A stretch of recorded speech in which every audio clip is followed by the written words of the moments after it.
No, pero yo Cada vez la oportunidad.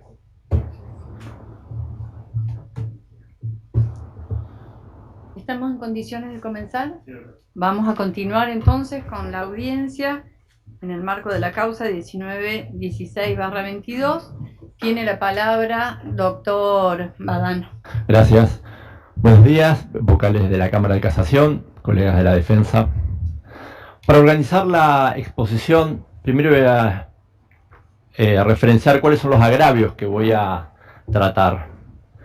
Primero me voy a referir a los temas de los organismos de control que fueron cuestionados, también a las modificaciones de los archivos de las computadoras secuestradas, las violaciones que se fueron argumentando referidas a la violación del principio de congruencia, tanto en las causas acumuladas como en la causa cartelería, las valoraciones que se realizaron en las causas solicitadas también, y la causa Mercosur, conocida también como los spot, también las cuestiones relativas a las calificaciones legales en cada una de las causas, también los planteos que se hicieron de las reglas concursales de los delitos, el planteo nuevo que apareció de la ley penal más benigna, la aplicación también que fue referenciada en los escritos y también en la audiencia de la aplicación del principio de confianza.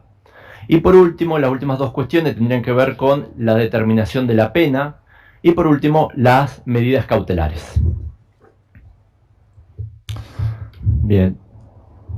Voy a comenzar por la cuestión de los organismos de control, que fue una cuestión que atravesó todo el proceso, no solamente lo que tiene que ver el debate en sí, sino que ya es una cuestión que viene siendo planteada desde las audiencias de remisión a juicio, tanto en la causa de cartelería, de las acumuladas, y también en la causa bufa o de transición. Básicamente el planteo de la defensa en aquel momento, incluso también en el debate, consistía que atentos que estas contrataciones habrían sido aprobadas por los organismos de control, no correspondería la intervención del Poder Judicial. Durante las remisiones a juicio, el planteo por ahí fue un poco más claro, ya que entendían que se trataba de una falta de acción o un obstáculo para poder intervenir por parte del Poder Judicial.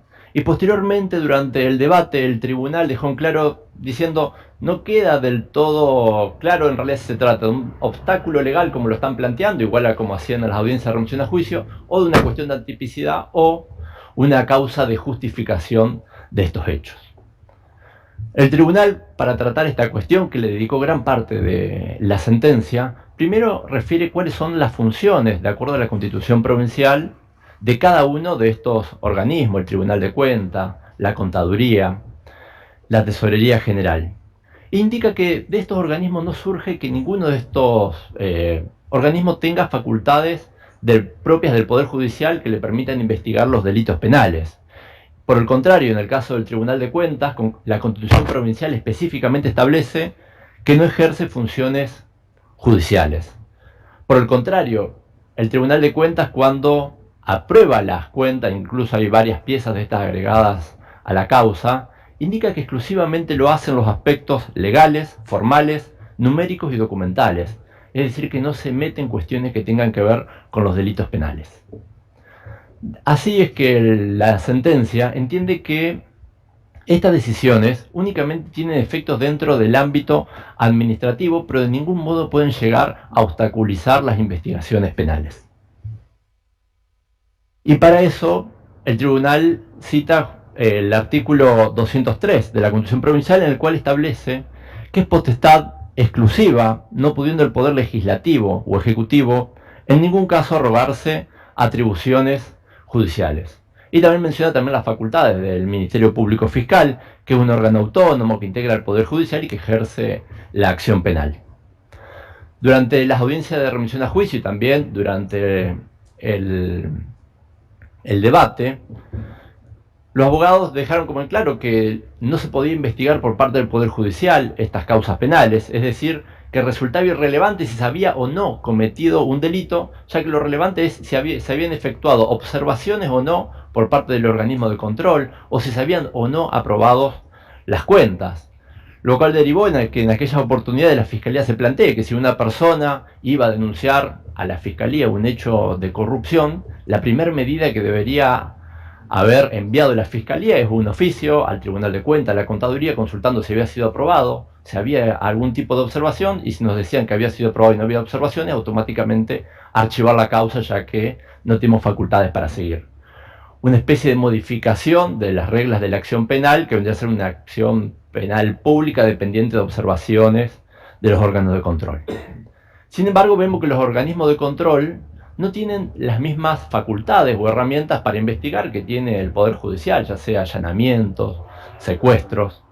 Es decir, que no se encuentran en la misma posición. La sentencia también destaca que la interpretación pretendida por parte de la defensa resulta contraria a la división de poderes que establece la Constitución provincial, que sería que se entromete un poder dentro de otro, en este caso el Poder Ejecutivo, dentro de las facultades que le son propias al Poder Judicial, que implicaría ni más ni menos que delegar parte de las facultades propias del Poder Judicial en otro órgano.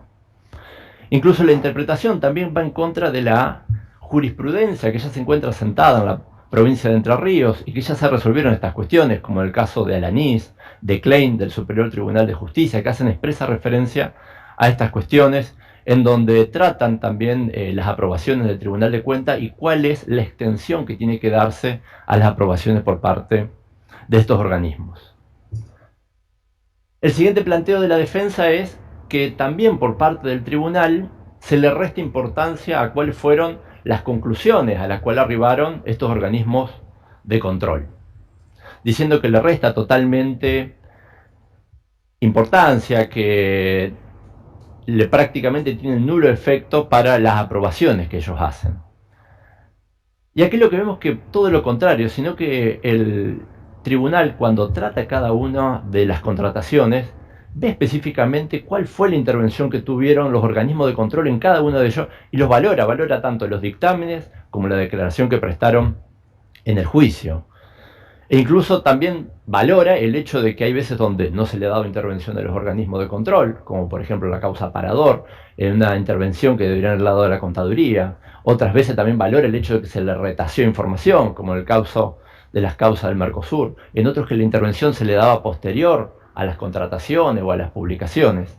Esto también es analizado, pero también es analizado por los jueces los dictámenes del organismo de control, teniendo en cuenta el resto de la prueba que se produjo en el debate, es decir, las testimoniales, los informes técnicos, las pericias, cuáles fueron los mails enviados entre las personas, las comunicaciones telefónicas, es decir, se encuentra en otra situación para poder valorar cuál es el peso que hay que darle a estos organismos de control. Lo que también notamos que de la defensa de cierto modo lo que se pretende es volver a un sistema de la prueba tasada en relación a estos organismos de control, en donde la aprobación de parte de un organismo de control vendría a ser una presunción judicial que no admite prácticamente prueba en contrario, más allá de todo lo que se produzca durante el debate. Y por último, en relación a este punto, señalar un fallo del 2021, del 5 de agosto, en el cual la Corte Suprema también se expidió respecto a este tema, que es el antecedente Astoraga, Carlos Eugenio, en el cual se trata de una investigación también por el delito de peculado, en el cual se remitió un dictamen de la Procuración. Y allí estableció que ninguna aprobación por parte del Tribunal de Cuentas puede constituir un obstáculo para poder intervenir al Poder Judicial. Y para poder apoyar esto, se hizo referencia a las convenciones en contra de la corrupción y también a que dice que dentro del ámbito provincial no se pueden crear obstáculos prejudiciales, cuestiones prejudiciales distintas a las establecidas en el Código Civil y Comercial. Y puntualmente concluye que el Código Civil y Comercial no establece este tipo de cuestiones prejudiciales. Por lo cual entendemos que este planteo tiene que ser rechazado.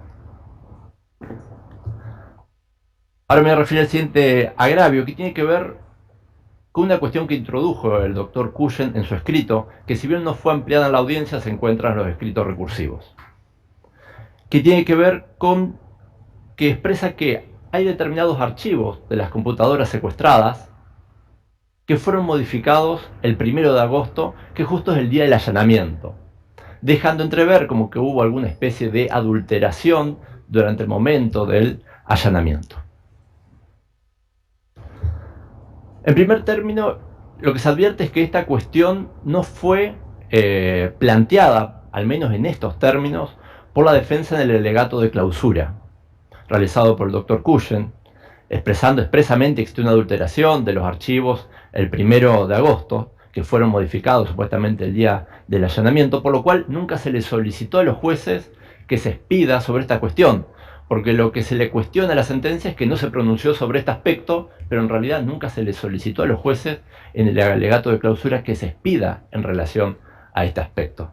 Por lo cual, por este motivo ya entendemos que tiene que ser rechazado el planteo, porque no podría formar parte en esta instancia de un cuestionamiento a la sentencia esta materia de casación. Sin embargo, para despejar las sospechas que pueda haber en relación a esta prueba, es que me voy a expedir respecto de este punto.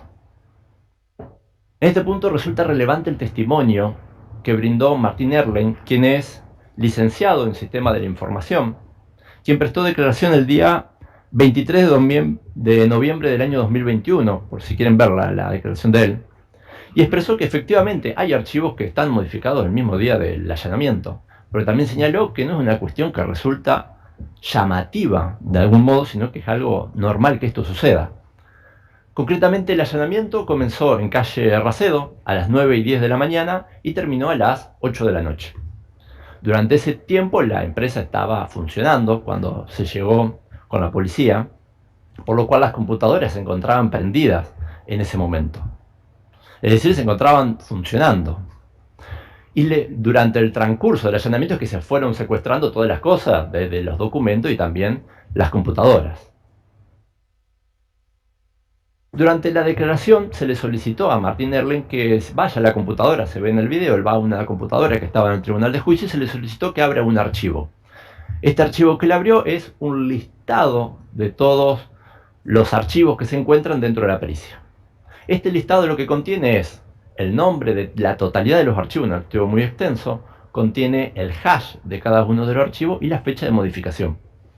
El hash, de acuerdo a lo que explicó en su momento en la declaración del ingeniero Fritz, sería como una especie de huella digital o ADN que tiene un archivo, que es un cálculo que se realiza en relación a un archivo que otorga un código bastante extenso con letras, números, que establece que este archivo es un código único que lo identifica a ese archivo.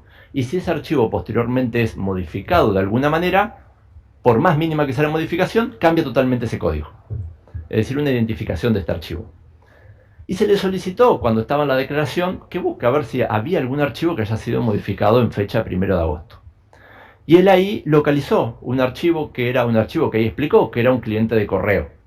Explicó que el cliente de correo lo que hacía es enviar y recibir mail en forma automática, de acuerdo como cualquier casilla de correo se envía y se recibe en mail.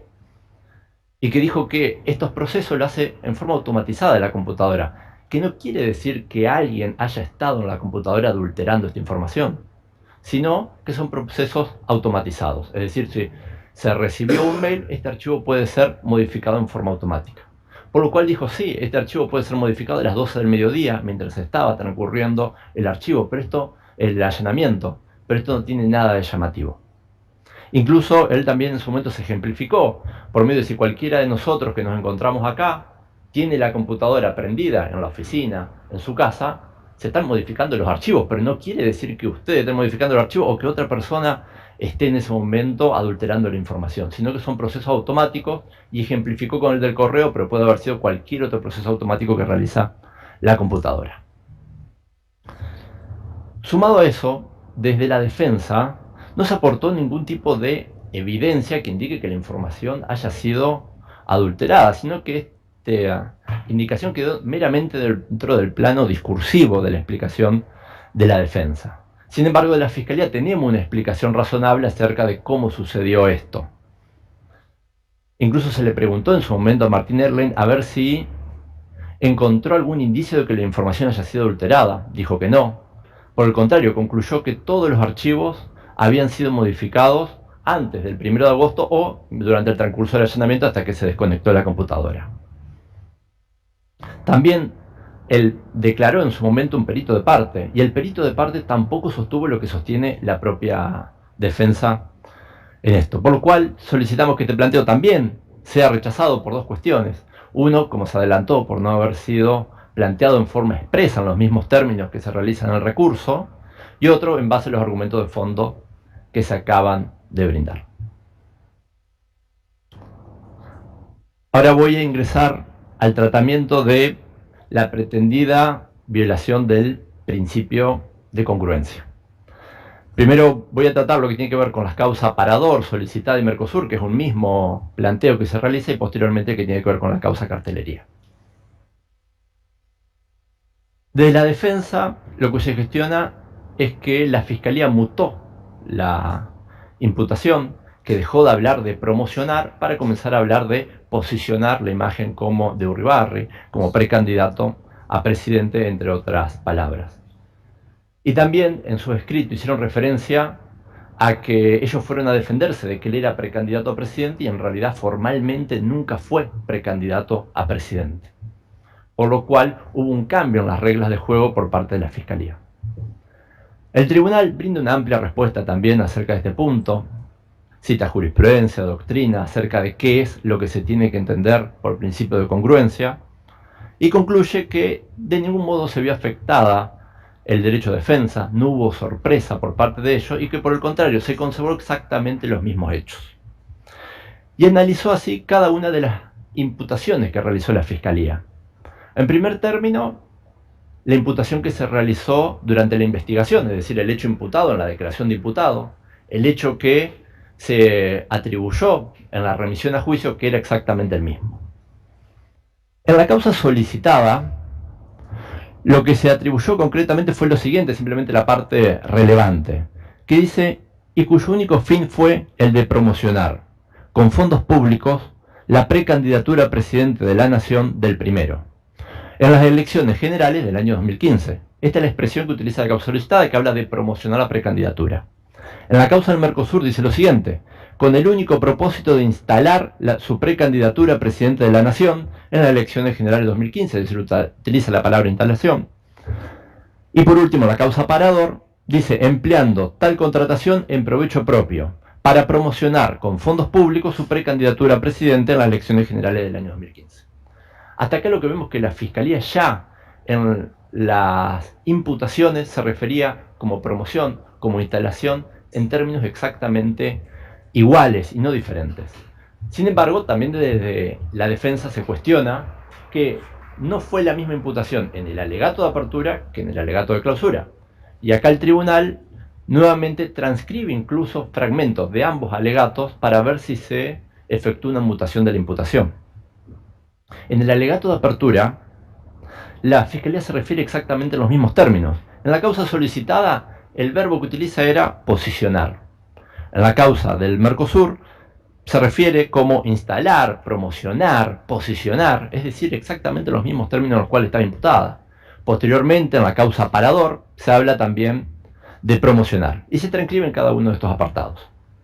Aquí lo que refiere el tribunal es que en realidad la instancia para poder cuestionar los hechos habría sido luego del alegato de apertura. Dicen, si no lo cuestionaron allí, ya precluyó. Sin embargo, decide igualmente tratarlos a estos argumentos. Y hace referencia a ver cómo la Fiscalía lo trató a estos hechos en el alegato de clausura. Y allí vemos que nuevamente la Fiscalía se sigue expidiendo exactamente los mismos términos que en las declaraciones de imputado. Habla de posicionarse, de promocionar, de posicionarse como precandidato, la imagen de Uribarri. Es decir, la imputación siguió siendo exactamente los mismos. Y las palabras posicionarse, instalarse y demás, no se trata de conceptos que se contraponen. Son conceptos que van de la mano, no son conceptos yuxtapuestos entre sí. Sino que en todo caso se complementan y se promociona o se instala para algo. En este caso, para la precandidatura de Uribarri como gobernador. Esto lo lleva a concluir al tribunal que ellos conocían perfectamente cuál era la imputación y que también que no se mutó a lo largo de todo el proceso cuál era el hecho atribuido. Es decir, no hubo ningún tipo de sorpresa. Pero la defensa, como adelanté, también cuestiona la cuestión de precandidato, que dice él nunca fue precandidato, y por otro lado la Fiscalía estaba hablando de precandidato y después habla de posicionar su imagen. Y sobre esto también se pronuncia la sentencia. En el alegato de apertura se refiere exactamente a los mismos términos. Inclusive acá lo que vemos es que el propio Uribarri, el propio imputado, él mismo se refería como precandidato a presidente, es decir, él mismo utilizaba en ese momento, en el año 2014-2015, esta expresión como precandidato, por lo cual mal puede hablarse que no se haya comprendido a qué se refería. Incluso en diferentes entrevistas que se encuentran agregadas como prueba, entrevistas que dio en los diarios, en canales de televisión, él es presentado como precandidato y también él se autorreferencia como precandidato, y existen también fragmentos que fue transcribiendo el tribunal. Por eso también se destacó la importancia de que estos hechos sean fijados en un momento histórico determinado, porque ahí es que tienen sentido estos hechos, la palabra precandidato. ¿Qué significaba en ese entonces? También Uribarri se refiere a la palabra precandidato en la misma solicitada, utiliza exactamente el mismo término. En definitiva, de la Fiscalía lo que entendemos es que no había manera de poder imputar estos hechos si no era haciendo referencia a la palabra precandidato, que era la propia que utilizaba el propio imputado. Por lo cual, de ninguna manera entendemos que haya habido sorpresa o indefensión por parte de la Fiscalía. Fueron a defenderse de este hecho como estaba plasmado y no tenía ningún tipo de ambigüedad u otro sentido. Y en relación a las reglas concursales, si bien luego se va a tratar más en concreto, simplemente referenciar en este apartado vinculado al principio de congruencia, que las mismas reglas concursales, los mismos delitos que se adelantaron en el alegato de apertura, fueron los mismos posteriormente que utilizó la Fiscalía en el alegato de apertura y los mismos por los cuales también condenaron los jueces en las sentencias. Por lo cual, nuevamente, entendemos que este planteo también debe ser rechazado, atento que han tenido la oportunidad de ofrecer prueba, interrogar a los testigos, contrainterrogarlo, incluso también declarar los propios imputados, como lo hicieron cada uno durante el juicio. Ahora me voy a referir a la pretendida violación del principio de congruencia en la causa cartelería, que tiene que ver más que nada con Corina Carniel. Aquí, desde la defensa, lo que se postula es que una afectación al principio de congruencia, debido a que la Fiscalía habría sostenido que ella realizaba el seguimiento del cobro de los retornos y que para eso iba a probar que iba a arrojar, que había arrojado el disco externo.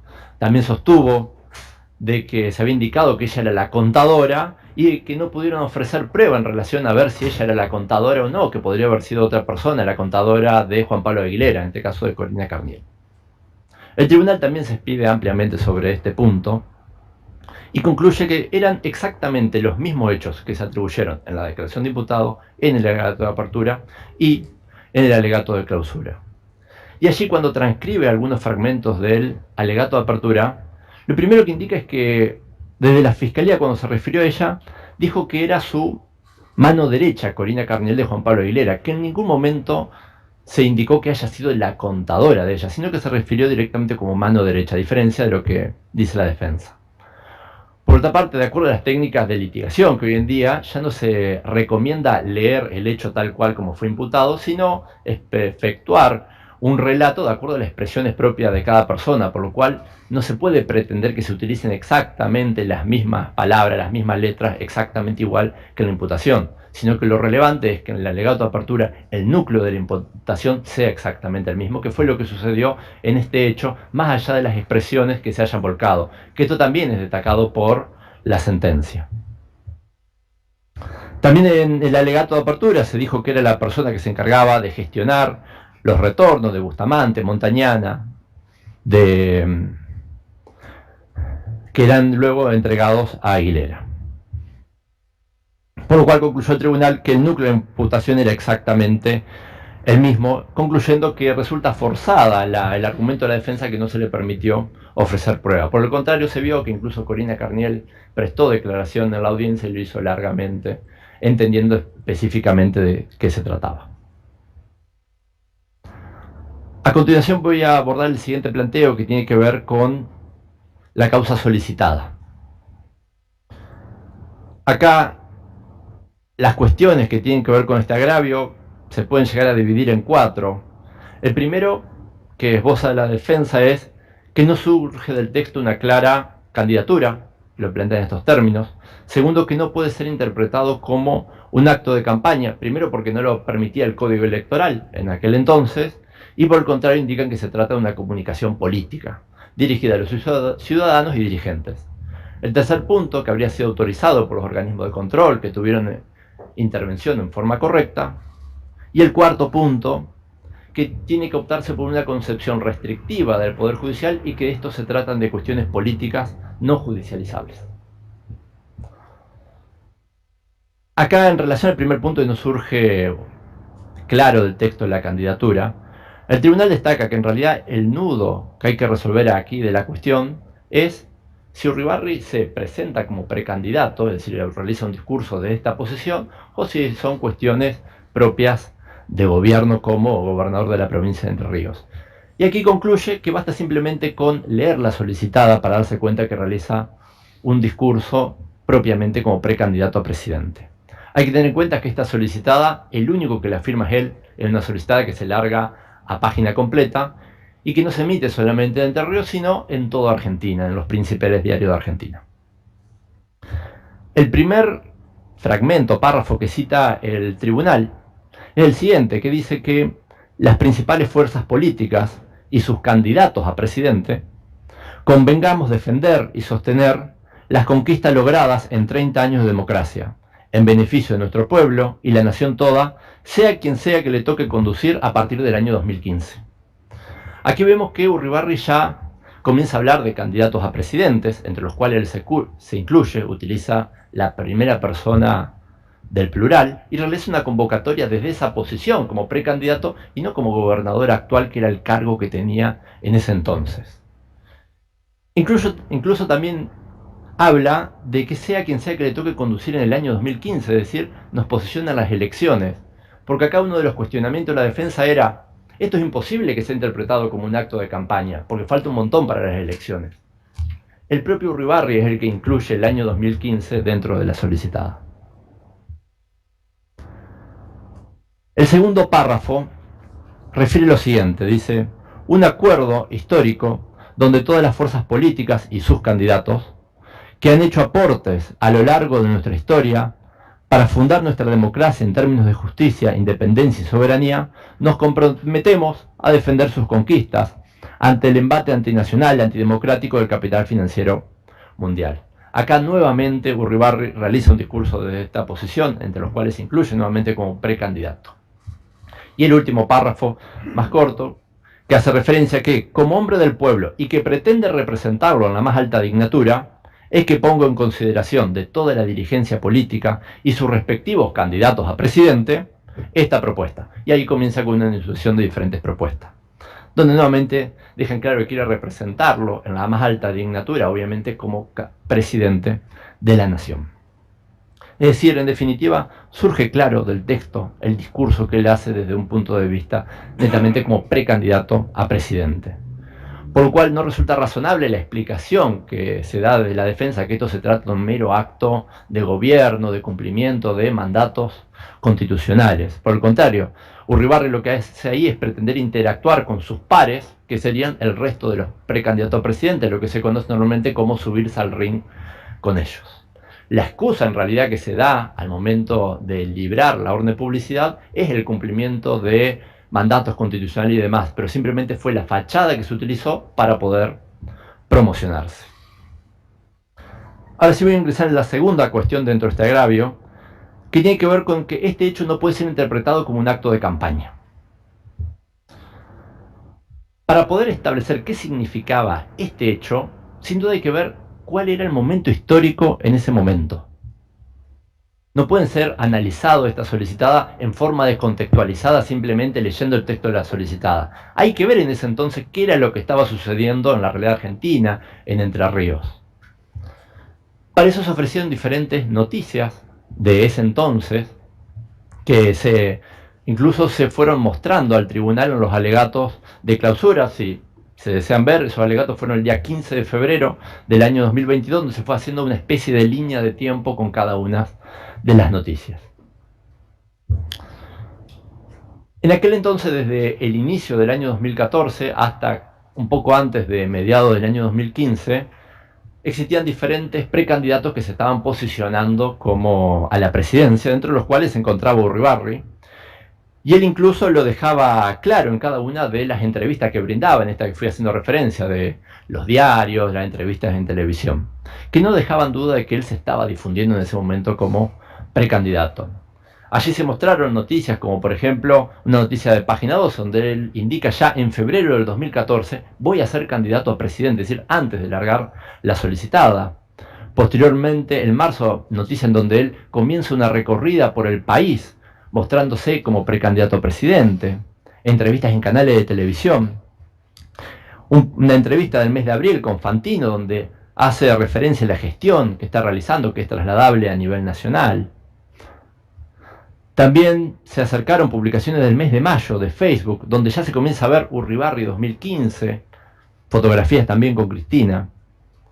Publicaciones de Página 12, donde él dice que corre con desventaja y que es necesario que su imagen se conozca a nivel nacional. Y diferentes publicaciones en Facebook de actos que él está realizando. Incluso publicaciones en Facebook con la imagen de Patria o Buitres, que era justamente lo que hace referencia a la solicitada, que lo trataba dentro del mismo acto de campaña. En definitiva, Urribarri en ese entonces utilizó la misma expresión que estaba utilizando la Fiscalía como precandidato.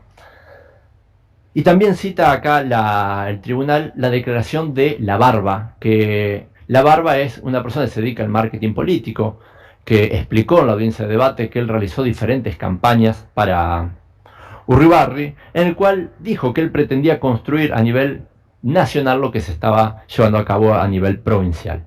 El tribunal concluye que es abrumadora la prueba en cuanto a que en aquel entonces se estaba realizando una campaña por parte de Urribarri. Pero en esta causa también encontramos otra prueba más, que es más explícita aún, de que esto se trataba de un acto de campaña y que tiene que ver con la declaración del propio Urribarri. Concretamente en un programa, que es un programa de 6, 7 y 8 de la televisión pública, es una declaración que él hizo el día 15 de marzo del 2015, en el cual Urribarri allí fue presentado como precandidato a presidente. Habló en dichos términos, la prueba número 18, incluso en los alegatos se reprodujo, si bien el video dura 1 hora, se reprodujo 1 minuto de este video, en el cual él habla de la solicitada. No solamente habla de la solicitada, referencia a cuándo se publicó, hace cuánto tiempo, la describe a la solicitada, establece a quién iba dirigido en aquel entonces, lo cual no queda en duda que era una pieza fundamental de su campaña en aquel entonces esta solicitada, que él la describió y habló sobre ella justamente en un canal de televisión con gran audiencia. Incluso cuando fue a declarar La Barba, que recién referenciaba, en su declaración él decía, Urribarri, él estaba detrás de cada uno de los detalles de campaña y este no era la excepción, esta solicitada que él había liberado, formaba parte de su campaña. Lo cual también nos demuestra el dolo directo que tenía Urribarri en cuanto al conocimiento de este hecho. Por lo cual aquí los únicos que pretenden decir que esto no se trataba de un acto de campaña es simplemente la defensa. El propio Urribarri la catalogó como un acto de campaña, a la cual se presentaba como precandidato, también así lo entendió la Fiscalía y también el Tribunal. Los únicos que pretenden darle otro sentido es de la defensa en esta casación y en el debate. Y esto también viene de la mano con planteos que se han realizado en la defensa en cuanto a la prueba del dolo, que se ha dicho que el dolo en estas causas siempre se presume, que se trata simplemente de conjetura meramente dogmática, que se trata de una crítica a una cuestión de gobierno.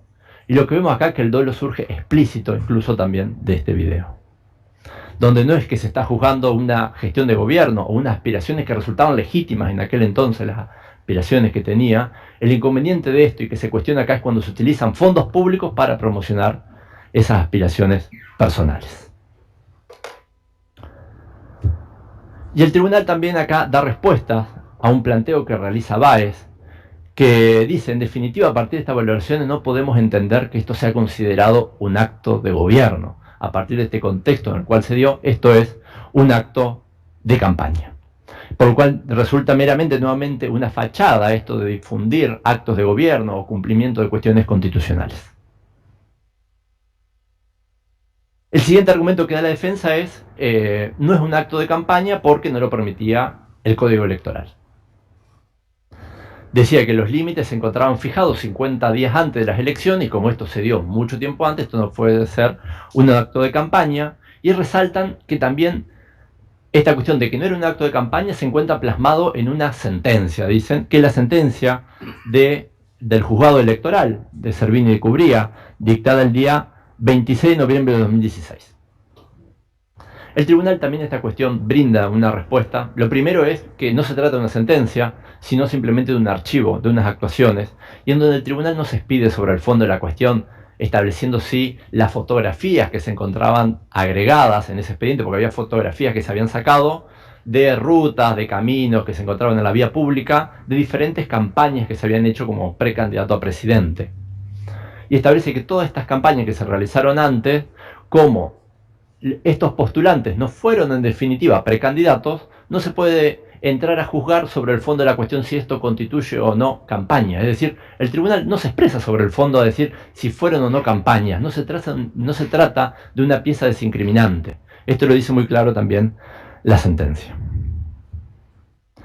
También una cuestión que esto no fue volcado en la audiencia, pero sí surge de los escritos recursivos por parte de la defensa de Urribarri, que quiero dejar en claro, y voy a leer textual cómo fue que se plasmó, porque se trata del tribunal que distorsiona la verdad en un punto. Dice, distorsiona la verdad del tribunal cuando sostiene que el fiscal de Estado afirma que la solicitada expresa un claro discurso en el que Urribarri se presenta como candidato, lo cual no ha sido así. De la lectura íntegra de la sentencia, en ningún lado surge que los jueces hayan afirmado esto. Es decir, no es cierto que hayan afirmado que el fiscal de Estado haya sostenido esto, por lo cual entendemos que esto también debe ser tenido en cuenta en el momento de realizar la valoración, porque el tribunal en ningún momento distorsionó la verdad. Por el contrario, cuando meritó la declaración del fiscal de Estado, no lo hizo en estos términos. Y ahora, si bien ya me expedí en relación a lo que tiene que ver con los organismos de control, voy a simplemente referenciar cuál fue la intervención de los organismos de control en este caso. En este caso, cuando se decide contratar por medio también de una orden de publicidad que firma Urribarri Báez, pero sin embargo la reserva preventiva del gasto se realiza luego de haber comenzado la publicación de estas solicitadas. En este caso, la reserva que realizan, la intervención de la contaduría, esta publicación fue en junio, la intervención de la contaduría recién se la da en agosto, es decir, mucho tiempo después. El decreto también de esta publicación se dicta recién en el mes de septiembre, cuando la publicación fue en junio. Es decir, todas las intervenciones por parte de los organismos internos de control del Estado fueron en forma posterior. La última cuestión dentro de este agravio tiene que ver con lo que se propone de la defensa, que debe darse por una concepción restrictiva del Poder Judicial, y que esto se trata de una cuestión política no judicializable. Y en el mismo apartado de la defensa lo que se dice es que hay que interpretar el pensamiento de su defendido, en realidad dentro del esquema del artículo 75 de la cuestión provincial, que se trata esto como un acto de gobierno. Sin embargo, si vemos el pensamiento de su defendido, quedó muy claro con la declaración también que brindó en el programa 6, 7 y 8, que no era este el sentido que quería darle a la solicitada. El planteo entendemos que no resulta razonable de plantear esto como una cuestión política no judicializable. Primero porque acá lo que se están discutiendo es la comisión de un delito, se realizó un debate, se produjo la prueba y se estableció que este delito comisión, es decir, no hay lugar para el planteo de una cuestión política no judicializable. Incluso una interpretación de este tipo atentaría también contra los tratados internacionales en materia de corrupción, como la Convención Interamericana, la Convención de las Naciones Unidas, que justamente establece que estos hechos tienen que ser investigados, juzgados y sancionados. Sin embargo, no resulta, si uno ve un poco de la doctrina acerca de los actos políticos no judicializables, no resulta ni siquiera claro si esta materia existe. Por ejemplo, en el caso de Vierdar Campos y Gordillo, quienes se oponen a esta categoría, en el entendimiento Gordillo de que dicen todos los actos en realidad pueden ser llevados ante los jueces para que se expidan al respecto.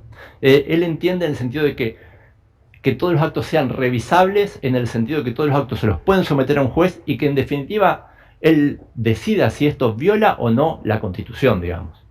En todo caso, si entiende que no la viola, que le rechace el planteo. Sin embargo, si aceptamos esta categoría de acto de cuestión política no judicializable o de actos no revisables, vemos que la Corte Suprema, cuando lo ha tratado, lo ha hecho de manera muy casuística, sin poder delinear criterios por ahí generales, incluso esto es destacado también por la doctrina, en donde algunos por ahí se enrolan dentro de una tesis amplia, otros una tesis restrictiva, otros prefieren hablar en realidad de actos institucionales, otros de actos de gobierno, pero lo que queda claro es que ningún autor, al menos que haya visto, incluye la comisión de un delito dentro de cuestiones políticas no judicializables, por lo cual entendemos que este planteo no parece razonable y no hay, más allá de que se parta de la concepción de que se parta, incluso de la tesis restrictiva, que es la que se propone desde la defensa. A continuación me voy a referir a los agravios que se fueron planteando en la causa del Mercosur. Aquí lo que se propone de la defensa, el planteo es que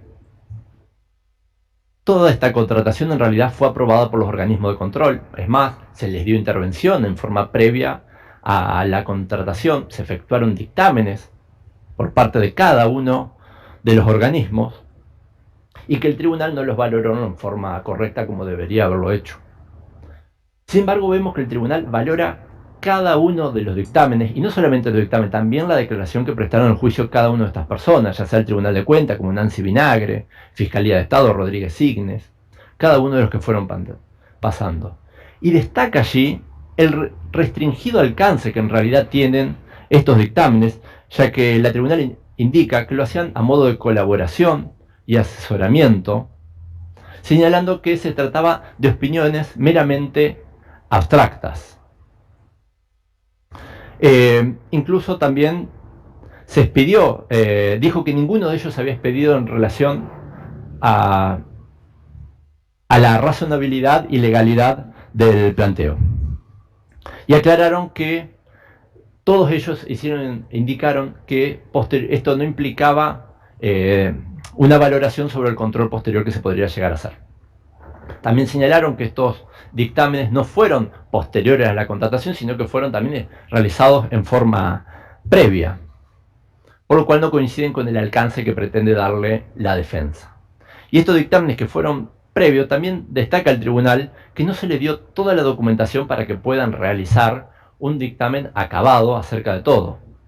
Ellos con lo único que contaban para poder realizar el dictamen era una carátula, la nota de Báez, en la cual iniciaba la contratación, y la ley de la cumbre del Mercosur. Estas eran las tres piezas que tenían para poder efectuar el dictamen. Es decir, no se les acompañó el spot que se iba a publicar, no se les informó acerca del alcance que iba a tener esta contratación, acerca del monto probable de esta contratación, en dónde se iba a difundir esto, si iba a nivel nacional, provincial o en el evento. De hecho, esto derivó en que, por ejemplo, Nancy Vinagre y Genolet, quienes son miembros del Tribunal de Cuentas, cuando fueron a declarar al tribunal, al juicio, ellos expresaron que lo que se habían imaginado al momento de efectuar el dictamen era que esto se iba a reproducir en el fondo del evento.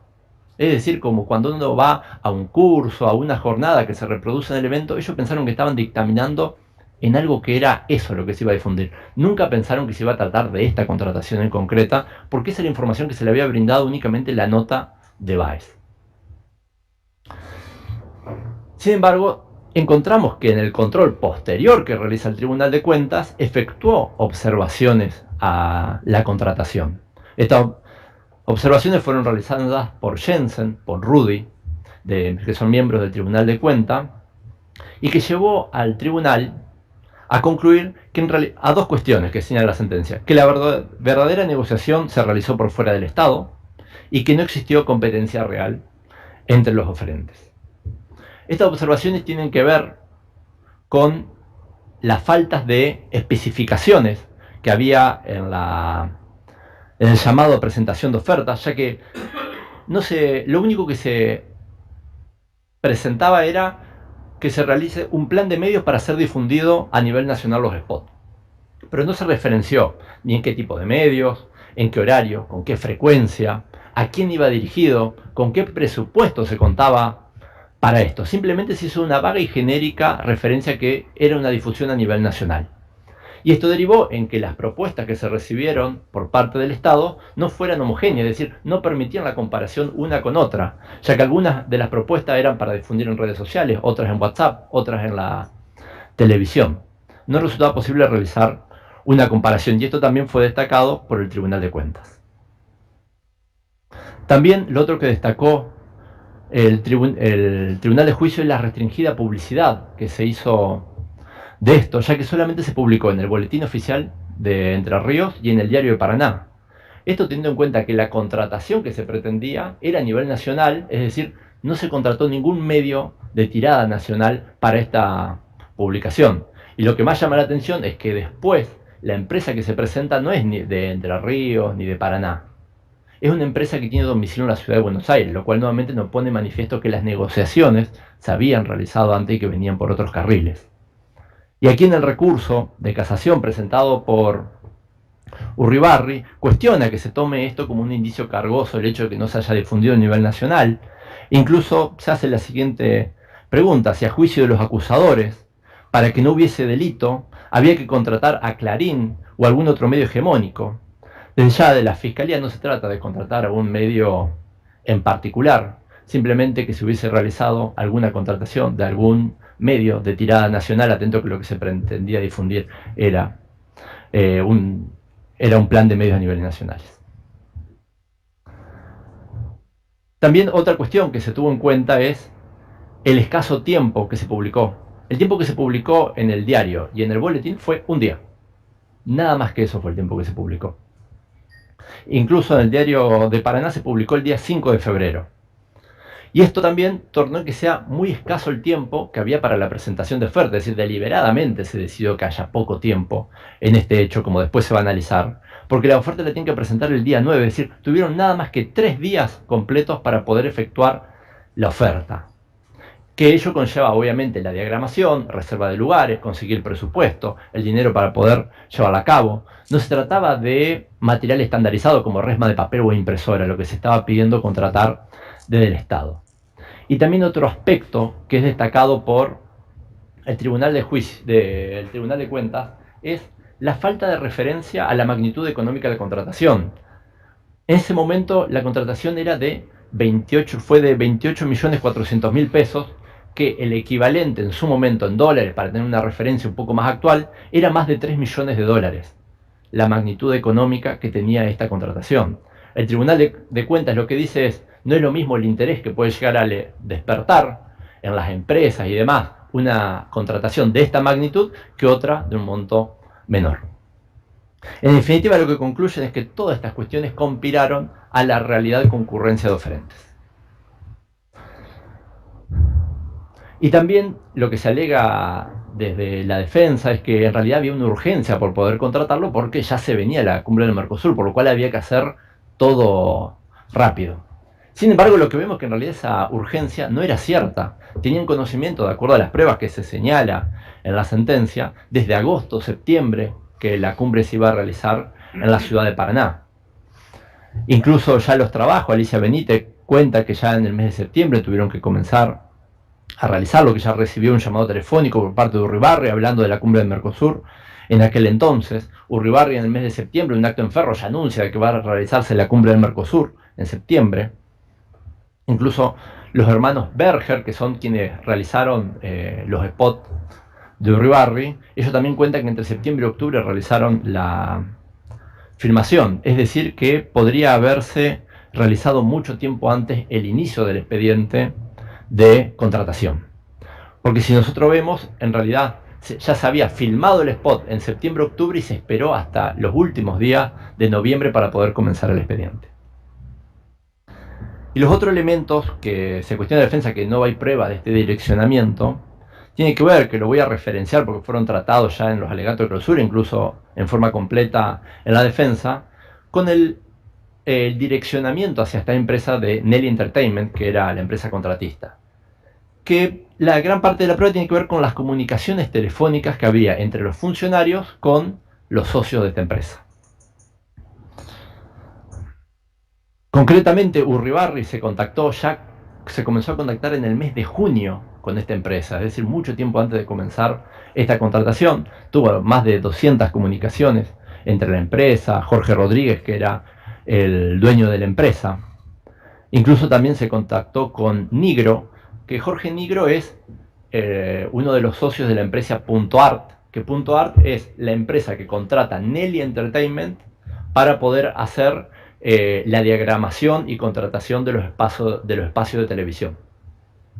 Incluso Nigro, cuando declara en el debate, él dice: con Jorge Rodríguez yo me junté alrededor de 20, 30 días antes de esta contratación, lo cual nos posiciona necesariamente a mediados de noviembre, cuando ni siquiera se había iniciado el expediente. Es decir, ya se estaba contando Nigro con Rodríguez cuando ni siquiera había iniciado el expediente. Eso también es marcado por la sentencia. Y el otro indicio que encontramos es que las llamadas entre las empresas y los funcionarios disminuyen abruptamente después de haber terminado la contratación. Los funcionarios que se comunicaron fueron Hugo Balay, que en ese momento era secretario de gabinete, que se comunicó antes de que inicie el expediente; Tati Galarza, que era el secretario privado de la Gobernación, que también dijo que era secretario de Juan Pablo Aguilera, también antes de que inicie el expediente; Mariela Teruel se comunicó con la empresa antes de la publicación del llamado a presentación de ofertas. También llama la atención que se comunicaron dos personas más. Una era Juan Pablo Aguilera, que también se comunicó con Rodríguez antes de que se inicie este expediente, siendo que él no tiene ningún tipo de cargo en la cumbre del Mercosur, no formaba parte del Ministerio de Cultura y Comunicación. También se comunicó el propio hijo de Urribarri, Franco Daniel Urribarri, se comunicó con la agencia que recién mencionaba, Punto Art, lo cual también, el hecho de que se comunique el propio hijo, también nos marca el interés particular que tenía el padre en esta contratación y que excedía ampliamente en lo que sería una contratación solamente del Estado, sino que era algo personal. Y también para el direccionamiento, el tribunal lo que tuvo en cuenta es lo que denomina el extravagante pedido de Urribarri, es el nombre que le pone, que es el pedido que le hizo Urribarri a Nigro, que le pidió que le contrate en el Hotel Costa Galana de Mar del Plata una habitación en la suite de lujo para él y su familia para el mes de enero. Este pedido se hizo en diciembre, que el mes de enero es la fecha en la cual se iba a hacer el parador en Mar del Plata. Indica la firma que son ellos mismos los que pagaron esta contratación. Ahora me voy a referir a un planteo que tiene que ver con una expresión que él usó, que Báez no tuvo nada que ver con esto. A ver cuál fue la participación y el conocimiento que tuvo Báez en esta contratación. Si analizamos los hechos y así lo realiza la sentencia, vemos que esto en realidad no es cierto, que Báez no tuvo nada que ver. Este expediente se comienza el 25 de noviembre del 2014. Se comienza por medio de una nota, que la nota, el primer funcionario que interviene y el que lo inicia, fue Báez. Él es el primero que decide iniciar esta contratación. Y lo que dice Báez en ese momento es que se han diseñado, producido y editado 4 piezas audiovisuales. Él mismo dice que se llevaron a cabo estas tareas y que se interesaba difundir las políticas públicas de los últimos 7 años del gobierno provincial y que interesa que sean difundidas. Y para eso solicitó que se utilicen las facultades excepcionales que otorgaba la ley de la Cumbre del Mercosur. Incluso Báez no solamente limitó su actividad a solicitar, sino que además, como cuestión formal dentro del expediente, refrendó el decreto en el cual también se decide la... Por lo cual encontramos que Báez dio inicio al expediente, diseñó, editó, produjo los videos, que son los mismos videos que después el tribunal termina concluyendo: miren, en base al contenido de este video existe peculado. ¿Por qué? Porque este video era para promocionar a Urribarri como precandidato a presidente. Por lo cual vemos que en realidad Urribarri tuvo un rol, Báez tuvo un rol activo dentro de la causa. También resulta llamativo que después se va a tratar en forma concreta, que es la violación del principio de confianza. Ellos dicen que estaban amparados por el principio de confianza, cuando en realidad Báez, cuando tuvo intervención, no había ningún otro funcionario que le precediera en el cual hubiese dicho estaba confiando en la intervención de otro funcionario. Y estos videos que presenta Báez, que dice que produjo, editó, en realidad no los elaboró el Ministerio de Cultura y Comunicación. Estos videos fueron llevados a cabo por parte de dos personas, como se dijo, eran Berger, quien ellos mismos referenciaron que eran militantes, que en la ciudad de Buenos Aires, que se ofrecieron para realizar estos spots para la cumbre del Mercosur. Cuando se le solicitó al Ministerio de Cultura y Comunicación que remita a ver el expediente en el cual lo habían elaborado, dijeron que no existía ningún expediente en el cual por medio del cual se haya llevado a cabo. Es decir, no había ninguna empresa que hayan contratado en el cual se hayan delineado qué era lo que se quería difundir, qué era lo que se quería hacer con estos videos. Pero sin embargo, cuando redeclaró Berger, lo que dijo es: ¿quién hizo el guión de esto? Y la respuesta fue: la hizo Báez. Es decir, el guión de estos videos que se está cuestionando, que el tribunal concluyó que era el peculado, lo hizo el propio Báez. Como veo, Báez cada vez tiene más conocimiento, más que cualquier otra persona en esta contratación.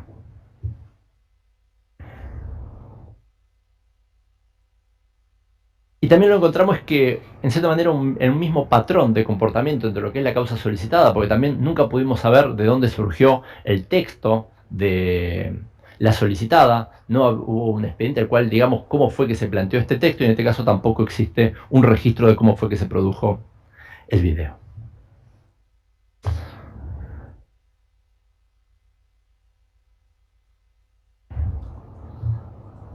Ahora, el siguiente agravio parte de la defensa tiene que ver con que ellos sostienen que en realidad estos videos eran un acto de gobierno.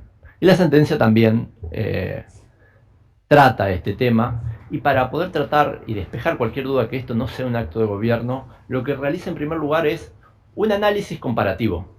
En ese momento, desde la cumbre del Mercosur, se había solicitado que se realicen unos videos para poder promocionar la cumbre. No son los videos estos que estoy haciendo referencia, unos videos institucionales para poder difundir de alguna manera la cumbre del Mercosur. Y dice, bueno, vamos a comparar estos videos con los videos que son objetos de esta causa, con los spots de Urribarri. Y del análisis de estos dos videos, dice, surgen claras diferencias, los cuales nos llevan a concluir, de haber observado ambos, que la real finalidad era difundir a Urribarri en estos spots y que la negociación se había dado por otros carriles. La diferencia que marca primero es que para la producción del video institucional de la cumbre del Mercosur, primero que se inició un expediente. En los spots de Urribarri no se inició ningún expediente porque se realizó por fuera del Estado. Que el que dio inicio a los spots institucionales era la unidad operativa de la cumbre del Mercosur. En este caso fue al contrario. Quien le propone que se difunda es el Ministerio de Cultura a la unidad operativa de la cumbre del Mercosur. La otra característica que marca es que los videos institucionales, el inicio del expediente se dio incluso antes de que se inicie el expediente de los spots publicitarios de Urribarri. Se comenzó el 18 de noviembre. Es decir, para difundir los spots institucionales se pudo comenzar antes, cuestión que alegan una supuesta urgencia, y se decidió en realidad comenzar el expediente a último momento. En el caso de los spots institucionales también se fijaron pautas para poder elaborarlos, se contrató una empresa para poder elaborarlos, se le delineó qué era aquello que tenía que publicar. En definitiva, se produjo dentro de la órbita estatal. Y también un aspecto que se destaca es que en esa contratación de los spots institucionales no se le dio intervención a los organismos de control en forma previa, y esto justamente porque estaban seguros que no se estaba violando ninguna norma. Y también analiza el contenido de los spots, acá el tribunal. Dice, en los spots de Urribarri, la figura central, cuando los vemos, es directamente Urribarri. Y en cambio, en los spots institucionales, no aparece en ningún momento Urribarri, ni se hace referencia a él en ningún momento. Los spots institucionales cierran con Gobernación Urribarri, y los spots institucionales en ningún momento cierran con este eslogan o marca de gestión. En los spots institucionales hace referencia a la ciudad de Paraná, en cambio en los otros hace referencia a la provincia de Entre Ríos. Y en esto de que se haga referencia a la ciudad de Paraná o provincia de Entre Ríos, hay un mail que fue mencionado por el doctor Ramírez Montrul, en el cual Jacopuzzi le envía un mail a Verónica Ferraris, quien era la secretaria de Coordinación y Cooperación Internacional del Ministerio de Relaciones Exteriores, en el cual le dice que por pedido del gobernador solo debe aparecer Entre Ríos y no Paraná. Sin embargo, del Ministerio de Relaciones Exteriores le dicen, no, pero mira, siempre aparece la ciudad. Sin embargo, por pedido explícito del gobernador debería aparecer la provincia y no la ciudad. Claramente porque la finalidad era otra. La otra diferencia que hace el tribunal es que dice, si comparamos las gráficas de los dos videos, vemos que no se utiliza la gráfica propiamente de la provincia de Entre Ríos, en donde no hay ni marca de gestión, ni gobernación en Uribarri, ni nada de eso. De hecho, cuando declaró Rina de Imonaz, que es la encargada de producción del Ministerio de Cultura y Comunicación, dijo, no forma parte de la marca del gobierno de Entre Ríos, la marca de gestión del gobernador. De hecho, dijo, Bordet actualmente no la usa, no forma parte de los diseños institucionales utilizar esto. Y aparte, si comparamos la gráfica del spot institucional con los spots de Uribarri, vemos que el spot de Uribarri era exactamente los mismos diseños, la misma estrategia comunicacional que él utilizaba cuando se promocionaba como candidato a presidente por fuera del Estado, es decir, aquellas que no eran abonadas por el Estado. Y el último aspecto que tiene en cuenta es el valor de la contratación. En este caso, el spot institucional, el valor fue de un poco más de 120.000 pesos, y en este caso el monto de la contratación del spot de Uribarri fue de 28 millones de pesos. Y en cuanto a la coincidencia gráfica, también para considerar esto un acto de campaña, que es lo que critica la defensa, tiene en cuenta también otro elemento más que se realizó, que es una pericia que realizó Orsusa y Rossi, en el cual ellos la tarea que realizaron fue comparar aquellas imágenes en las cuales Uribarri se promocionaba como precandidato a presidente, que se encontraban en Argentina, en la ciudad, en diferentes lugares, que no eran abonadas por el Estado, con aquellas publicaciones que se realizaban desde el Estado, promocionando en principio la provincia de Entre Ríos.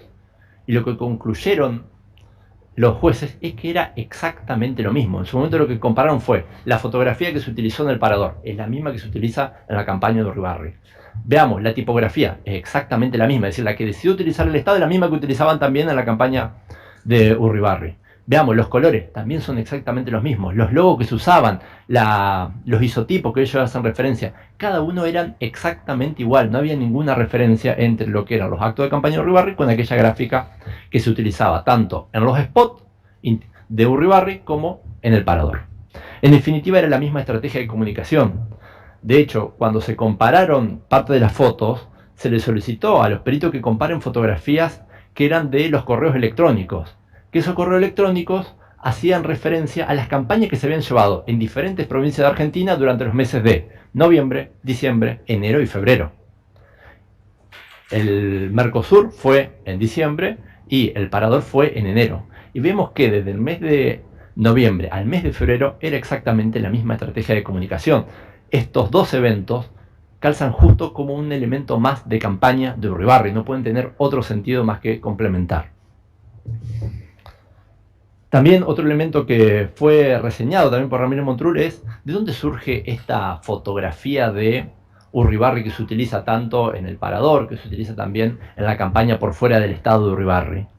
Surge de un mail que envía el hijo de Uribarri, Franco Uribarri, a Jacopuzzi.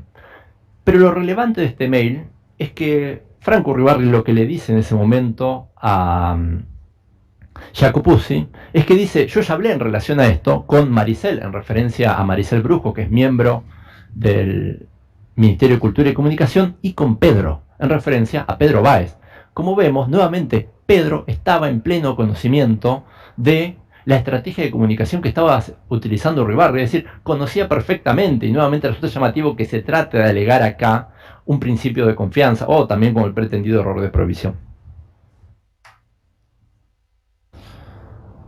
En relación a esto, también el tribunal lo que destaca, para entender esto como un acto de campaña, es la declaración que brindó La Barba también, que dice que cuando se utiliza esto de Gobernación Uribarri, esta marca de gestión, en realidad se utiliza para fortalecer la imagen de un político, justamente era lo que quería Uribarri, darse a conocer en ese momento. También la declaración, como dije, de Rina de Imonaz, que dijo no formaba parte de la gráfica institucional, Bordet actualmente no la utiliza.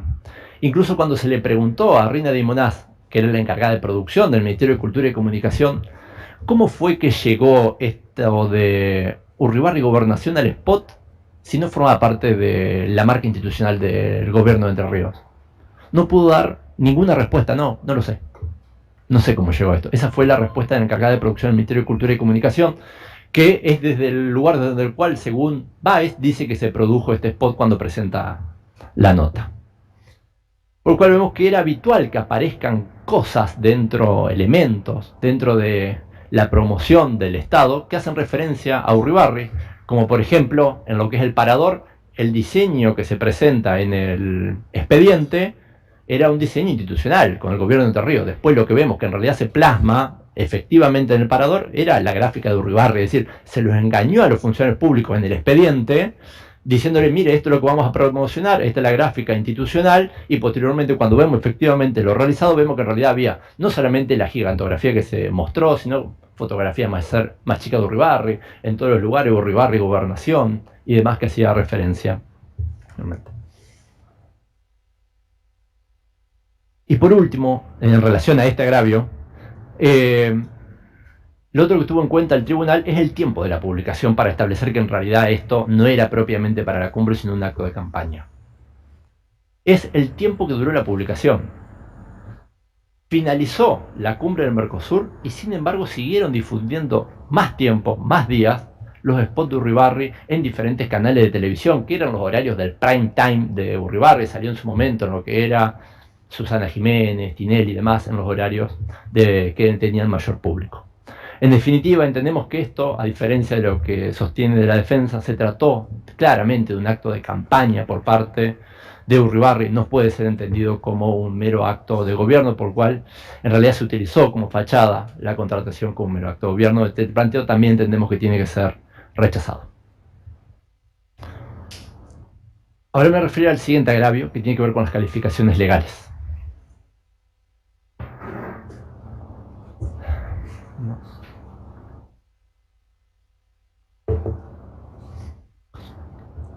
Desde las defensas se sostiene que no se probó el interesarse, que el método de contratación era el válido, que todos los expedientes tuvieron intervención de los organismos de control, que no hubo denuncias penales, y también que el vínculo de familiaridad no es suficiente para el delito de negociación incompatible. Básicamente estos fueron los cuestionamientos, más allá de otro más que voy a referenciar luego. Sin embargo, si vemos el delito de negociaciones incompatibles, lo que importa para su configuración es que simplemente que se siga un interés no administrativo, aunque este interés sea también de modo encubierto, y resulta irrelevante si se obtuvo o no ese interés en la contratación. Y esta interpretación también resulta coherente con el bien jurídico protegido, que justamente es el fiel desempeño e imparcial del cargo de los funcionarios públicos. Y de la defensa se alega acá en las audiencias de que ellos estaban autorizados para utilizar este método de contratación. Sin embargo, y acá me voy a referir a Sanzinetti, cómo él trata este punto en relación a esto. Él dice que en realidad acá no se sancionan cuestiones administrativas, sino el interés del funcionario que puso en peligro la imparcialidad. Y él refiere en su texto publicado sobre negociación incompatible lo siguiente. Él dice: lo que sucede es que la actuación administrativa se convierte en prohibida precisamente si está presidida de un interés particular, aunque objetivamente quizá el funcionario podría haber realizado ilícitamente el mismo acto, si no hubiera sido porque perseguía tal finalidad espuria. En esto es que la actuación interesada consiste en el valor ético-social. Es decir, acá es que tenemos que poner el foco independientemente de si ellos podían o no reutilizar este método de contratación. Y este planteo también tiene que ver, que después se va a abordar, con el planteo de la ley penal más benigna en este caso.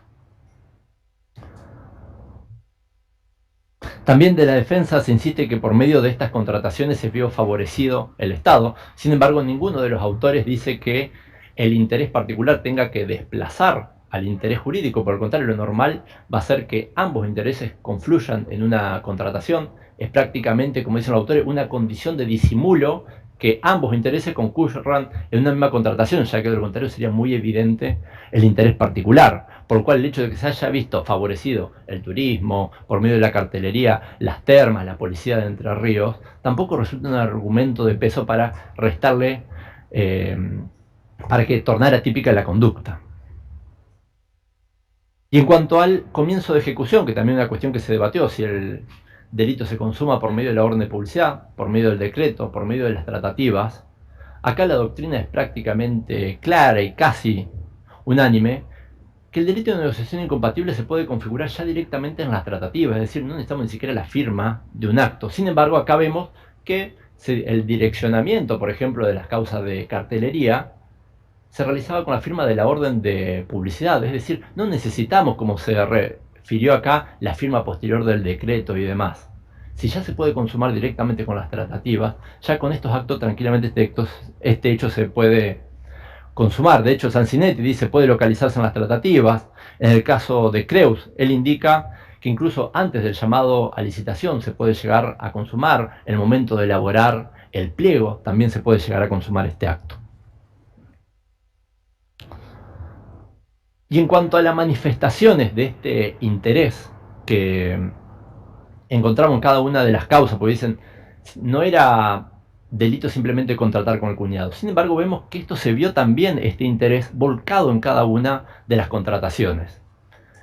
En términos genéricos, como lo señala la obra de Colombo y Honich sobre delito en las contrataciones públicas del año 2012, ellos dicen que las infracciones administrativas pueden constituir indicios acerca del direccionamiento. Y acá nosotros en las contrataciones encontramos violaciones a las reglas del procedimiento, violación a algunos pasos, como por ejemplo dar la intervención en algunos aspectos de los órganos internos de control, la falta de comunicación, por ejemplo, en la causa del Mercosur, a la legislatura, que estaban obligados por ley a comunicarla, no lo hicieron. También el hecho de contratar directamente con familiares, que esto también existen condenas a este respecto, como la causa Canosa, la causa Klein, Craneviter, el aceleramiento de los plazos de contratación, como la causa Parador, la indicación a los subalternos del interés que tenían. Vemos en cada una de las contrataciones las cantidades de llamadas telefónicas que hay por parte de los funcionarios, incluso por Urribarri, la simulación de la competencia que se dio en el caso de la causa Parador, poniendo a competir una empresa que en realidad no lo quería hacer. La firma de firmas inexistentes, como el caso de Bufa, que no se cumplen los requisitos para ser contratadas, que no se encuentran inscriptas en el registro de medios, como el caso de TEP. Y la doctrina lo que nos dice también, estas infracciones, estos indicios, estas manifestaciones del interés, también constituyen la prueba del dolo, ya que justamente son los elementos objetivos que nos permiten inferir luego el dolo. Y en este aspecto voy a referir el artículo 28 de la Convención de las Naciones Unidas contra la Corrupción, el cual dice: el conocimiento, la intención o el propósito que se requieren como elemento del tipo pueden inferirse de las circunstancias fácticas objetivas, y eso fue lo que sucedió en este caso. Otro elemento que contamos en el caso de las causas de cartelería es el direccionamiento prácticamente de la totalidad de la publicidad estática en vía pública que se realizó en forma ininterrumpida del año 2010 hasta el año 2015, lo cual nos muestra también que las únicas empresas, casi la totalidad, seleccionadas fueron las empresas de Juan Pablo Aguilera o aquellas con las cuales él tenía un acuerdo de retorno, es decir, no seleccionaban a otra empresa, sino únicamente esta durante todo ese periodo de tiempo. Y las irregularidades, que son también manifestaciones de este interés analizado en forma integral dentro de esta causa, encontramos primero que no existía expediente cuando se iniciaban las contrataciones, simplemente la orden de publicidad. En algunos casos no había nota del interesado, es decir, en el cual nos plasme: estos son los carteles que tengo, este es el precio, que en algunas causas se lo tienen en cuenta. En algunos casos no había propuesta de las empresas, o incluso las propuestas eran posterior al libramiento de la orden de publicidad, por lo cual ¿cómo sabían cuál era el precio? Un indicio más, que acá es el que normalmente se toma de la defensa, la foliatura de las correlatividades. Este no es el único indicio, sino uno más a tener en cuenta. El hecho de que se libren las órdenes de publicidad sin que exista la reserva preventiva del gasto, justamente reserva preventiva, previa. Órdenes de publicidad para que comiencen a estar publicadas el día siguiente. Es decir, tenían que poner un cartel automáticamente el mismo día, lo cual materialmente era prácticamente imposible. Certificaciones de publicidad realizadas por quien no era el encargado, es decir, no Tamay sino Baez. Certificaciones en algunos expedientes que no tenían ni siquiera fecha. Certificaciones de fotografías que se encontraban adulteradas. Que lo grave de estos casos es que si uno lee la certificación, que se realizaban de esta fotografía adulterada, abajo en el pie dicen que se constituyeron en el lugar y que esas fotografías se corresponden con el lugar que están viendo. Eso es lo que decía en el pie de las certificaciones. Las renovaciones sin justificación durante 4 o 6 meses de las contrataciones. Como se dijo también que TEP no se encuentra inscrita en el registro de medios. Los decretos dictados luego de finalizada la publicación. Y los expedientes, en algunos casos, que ni siquiera tenían certificaciones. Todas estas cuestiones fueron ninguneadas por parte de la defensa diciendo, miren, meramente se trata de cuestiones administrativas que no tienen relevancia penal, pero si uno la analiza en forma íntegra, estas cuestiones hacen justamente al direccionamiento y a la manifestación del interés por parte de los funcionarios públicos. Como refirió ayer la doctora Yedro, el expediente es la hoja de ruta que nos permite establecer cómo se llega a una decisión. En algunos casos, cuando se iniciaba este expediente, ni siquiera existía esta hoja de ruta. No existía ni siquiera un expediente. Y esto nos lleva también a preguntarnos, en definitiva, cuando Báez y Uribarris decidían a quién contratar, porque eran ellos quienes decidían a contratar y firmaban la orden de publicidad, ¿qué era lo que tenían para poder decidir? ¿Qué elementos tenían para poder valorar efectivamente a qué empresa contratar? ¿Cuál era el precio? ¿Qué tipo de cartel y demás? En algunos casos encontramos que no tenían nada, ni siquiera un expediente. Es decir, no tenían una propuesta. ¿Tenían una propuesta por parte de una empresa? No. ¿Tenían las alegadas también intervención del organismo de control? ¿Estaba la intervención de la contaduría? No. ¿Estaba la intervención de la Secretaría Legal y Técnica? Tampoco. ¿Estaba la intervención del asesor legal de cada uno de los organismos? Tampoco estaba. ¿Estaba la reserva presupuestaria? No estaba. ¿Estaba el expediente? No existía cuando firmaron la orden de publicidad. Es decir, no tenían nada a la vista en la mayoría de los casos Uribarri y Báez cuando decidían a qué empresa decidir contratar. De esta manera es que hacían los direccionamientos de las contrataciones. Este era, en definitiva, el método que ellos utilizaban para tomar las decisiones y decidir a qué firma contratar, y justo por casualidad a la empresa de Juan Pablo Aguilera o con las cuales él tenía un convenio de retornos. Por lo cual nuevamente nos llama la atención acá de que se hable de que no tenían conocimiento acerca de lo que sucedía, no tenían conocimiento de qué era lo que firmaban, porque ya todo estaba precedido por las intervenciones de los anteriores funcionarios, de alegar una especie de principio de confianza también en estos casos. A continuación me voy a referir a un planteo también que tiene que ver con las calificaciones, que es el rol, la participación que tenían Luciana Almada y Emiliano Jacopuzzi. Una de las críticas que se hizo de la defensa es: Luciana Almada en estas causas no hizo nada y sin embargo se la condenó. Esas fueron las palabras, si no me equivoco, que se utilizaron. Y por parte del doctor Cuyen, que se dijo, resulta incongruente, dice, penar como partícipe a Corina Carniel y como partícipe secundario a Emiliano Jacopuzzi.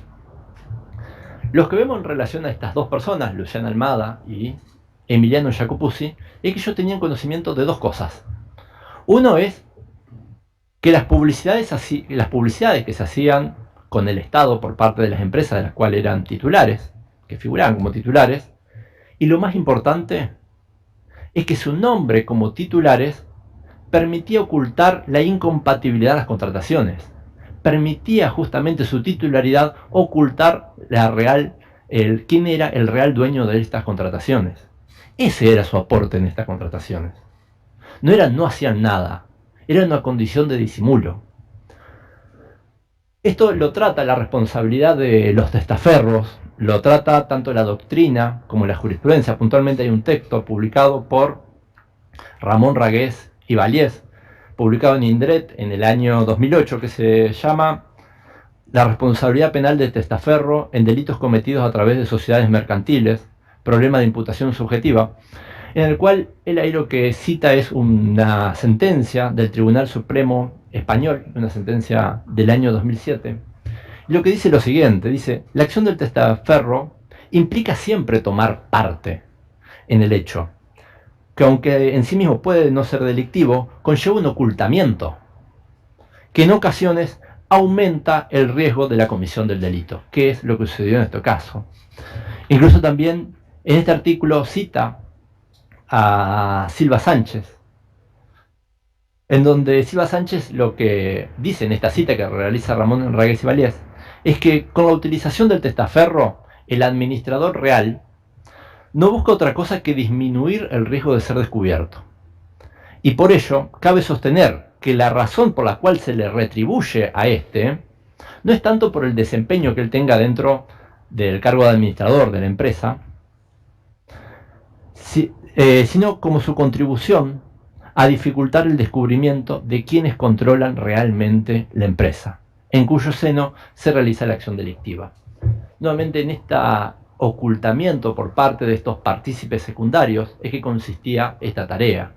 Se discute en la doctrina si tienen que ser autores, partícipe necesario, si tienen que ser partícipes secundarios. Desde la Fiscalía entendimos que ambos eran partícipes secundarios, y así también lo entendió el tribunal, y lo entendimos porque la prestación que ellos hacían, que era esto de ser titulares y ocultar la identidad, no era algo que necesariamente tenga que realizar esta persona, sino que podría haber sido llevado en cierta manera por cualquier persona. Y de ahí entendimos que el rol era secundario y correspondía una pena menor, al menos por cómo se llevaron adelante estos hechos, y no que tenga la misma responsabilidad como el caso de Corina Carniel, donde el rol que ella tuvo, que no lo voy a referenciar porque ya fue referenciado por la doctora Yedro y Ramírez Montrul, fue otra la situación y otro tipo de aportes lo que ella prestó en forma material en cada uno de los casos.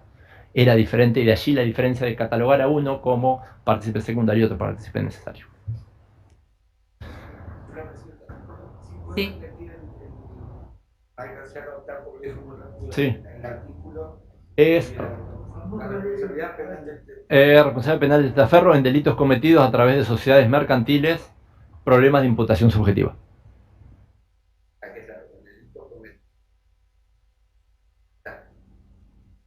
Igual en internet figura si uno lo busca ya por las palabras que te dan. Gracias, perdón.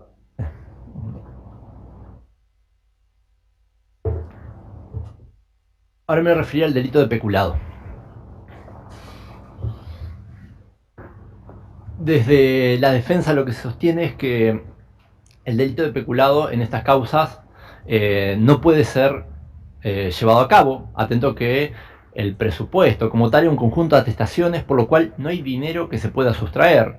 También hicieron referencia que es una acción humana imposible, que no sale dinero por medio de un decreto, que en realidad su peculado sería el funcionario que pasa, mete la mano y se mete el dinero en el bolsillo. Incluso dentro del escrito recursivo, lo que dijeron es que en realidad únicamente puede cometer el delito de peculado quien tiene la guardia y la custodia, pero no quien administra. Básicamente estas creo que fueron las expresiones que se han utilizado. Lo primero que vemos es que la interpretación que se pretende de la Fiscalía, al menos en primer término, resulta contradictoria con la propia letra del Código Penal, el cual establece que por quien tiene a su cargo la administración puede cometer el delito de peculado. Incluso esta fue también la interpretación por parte de la doctrina como también de la jurisprudencia de Entre Ríos, que establece este supuesto como posible modalidad de comisión. Sin embargo, lo que vemos es que acá lo que estaría en juego es qué entendemos por el término sustraer, que establece el delito de peculado. Y la concepción que se desprende al menos de los argumentos de la defensa es que tiene una concepción similar a la que se tendría en el delito de hurto, que sería apropiarse, apoderarse de la cosa. Por eso es que entienden que únicamente puede ser llevado a cabo por quien tiene la custodia de los bienes y no quien tiene a su cargo la administración. Para establecer cuál es el alcance que corresponde darle al término sustraer, lo que tenemos que ver acá es cuál es el bien jurídico protegido en este caso, qué es lo que se pretende proteger con esta norma. Y los autores acá lo que dicen es, no se protege en primer término directamente el patrimonio en primera instancia, como si fuera esto de meter la mano en el bolsillo y llevarse la propiedad. Acá lo que se protege es el correcto funcionamiento de la actividad patrimonial estatal y también la fidelidad de los funcionarios públicos. Por lo cual no se trata de un delito contra el patrimonio, sino el fiel desempeño de los encargados de gestionar la cosa pública. En este caso, de gestionar este conjunto de atestaciones o del presupuesto al cual hacía referencia la defensa. Y en cuanto al significado del verbo sustraer, en la doctrina es cierto que hay algunos autores que indican que puede llegar a significarse apoderarse, si bien son textos más bien de hace un tiempo, la mayoría, en textos similares, entendiéndolo como similar al hurto. Incluso algunos prefieren hablar, en lugar de apoderarse, de apropiarse, en el sentido de que dice, el funcionario ya se encuentra en posesión de la cosa, por lo cual en realidad no es que se la está sacando a otra, sino que se está apropiando de algo que ya tiene. Y por último, entenderlo al término sustraer como apartar, separar o extraer la cosa. Actualmente este último criterio es el que se sostiene tanto por la doctrina mayoritaria como también en la jurisprudencia de Entre Ríos. Y acá podemos citar los fallos del Superior Tribunal como Albizati del año 2004, Miranda Tam del 2012, Pacayut, Alanís, entre otros. Donde acá lo que se entiende es que el delito de peculado se lleva a cabo cuando se separa, se aparta los fondos del caudal de la esfera de custodia de la administración. Esa sería básicamente la consumación de este delito. Y Creus, cuando trata esto de apoderarse o apropiarse, dice, ninguna de estas dos afirmaciones llega a contener el sentido de lo que significa el término sustraer, ya que apropiarse o apoderarse hace referencia de que la persona toma algo para sí, que lo tiene bajo su tenencia a estos bienes. Y en este caso no es necesario que la persona pase a tener esos bienes como se postula de la defensa, simplemente que lo aparte de la esfera de custodia de la administración pública. Incluso este tipo penal no hace referencia a la intención de beneficiarse o beneficiar a un tercero como se hace en otros tipos penales, y tampoco requiere, como se plantea la defensa, la existencia de un perjuicio. Puede ser que se dé el delito de peculado y no exista ningún perjuicio para la administración pública, ya que justamente no se protege directamente el patrimonio.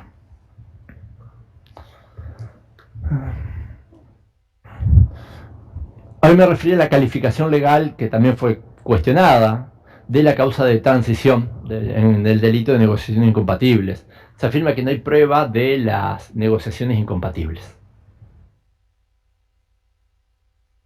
Atento que ya fue tratado esto por la doctora Yedro, simplemente referenciar que en esta causa se contrató primero como manifestaciones de interés una firma que no existía, una firma que no se encontraba inscrita en el registro de medios, sin intervención de otro funcionario cuando se firma la orden de publicidad, sin que exista un expediente, sin que exista una propuesta de la empresa, sino que se puso después, sin una justificación.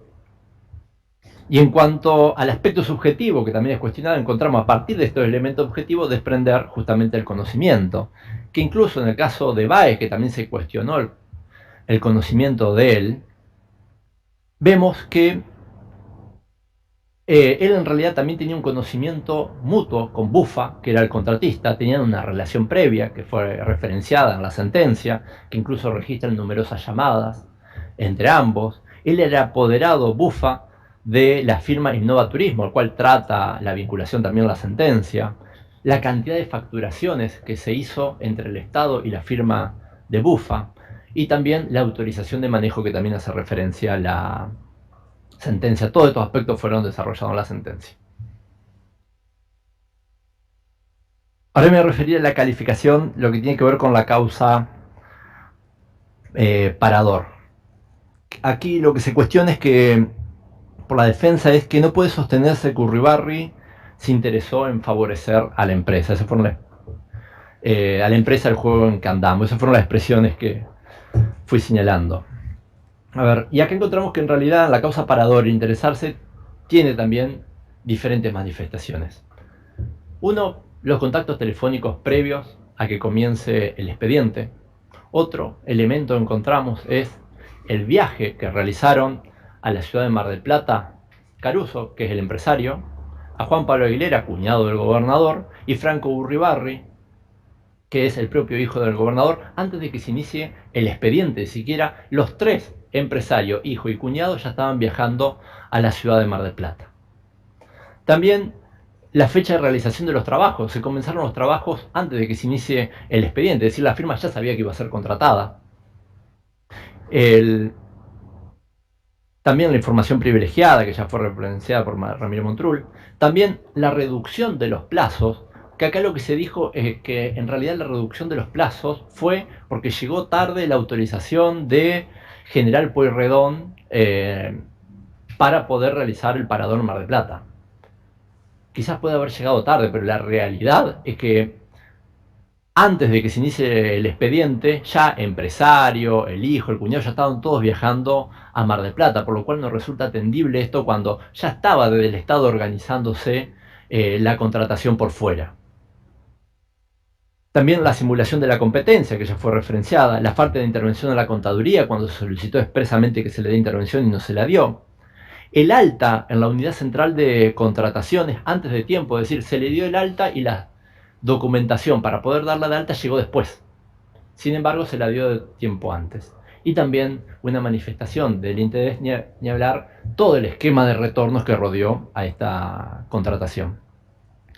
Y en relación a que este planteo de que fue beneficioso también el parador, ya fue referenciado en cuanto a que las negociaciones incompatibles no requieren que se contrapongan entre sí los intereses de uno y otro. Ahora me refería al planteo de la ley penal más benigna, que fue introducida en estas audiencias, que no se encontraba en los recursos. De la defensa lo que sostiene es que corresponde aplicar la ley penal más benigna, ya que hoy en día si estos hechos se cometieran ya no serían delito. Esto es debido a la modificación de la ley provincial 11.404. Incluso se ha dicho también acá que tira abajo toda la sentencia y que abarcaría la totalidad de los hechos. Los 5 hechos que se encuentran imputados en esta causa, ninguno puede ser entendido como una mera ilicitud formal, como una mera infracción a una norma o a ese artículo exclusivamente. Si uno lee los hechos imputados, el núcleo de la imputación transita totalmente por otro lado. Aquí lo que se imputó no es exclusivamente un delito de incumplimiento de los deberes de funcionario público, en el cual podríamos llegar a ver si o no estamos frente a la ley penal más benigna. En este caso lo que se imputó son delitos de negociación incompatible y peculado, lo cual excede ampliamente el injusto del delito de una mera infracción. Por lo cual entendemos que esta modificación provincial que se realizó de ningún modo despenaliza ni la negociación incompatible ni el delito de peculado, ya que justamente no fue la base de la imputación y cumplimiento de un deber. Es decir, esta norma de modificación no habilita el direccionamiento hacia las empresas, no habilita a falsificar las fotografías y todas las irregularidades que se fueron marcando. Incluso el tribunal, cuando fue marcando las irregularidades, no se refieren solamente a esto, sino a diferentes aspectos de la norma.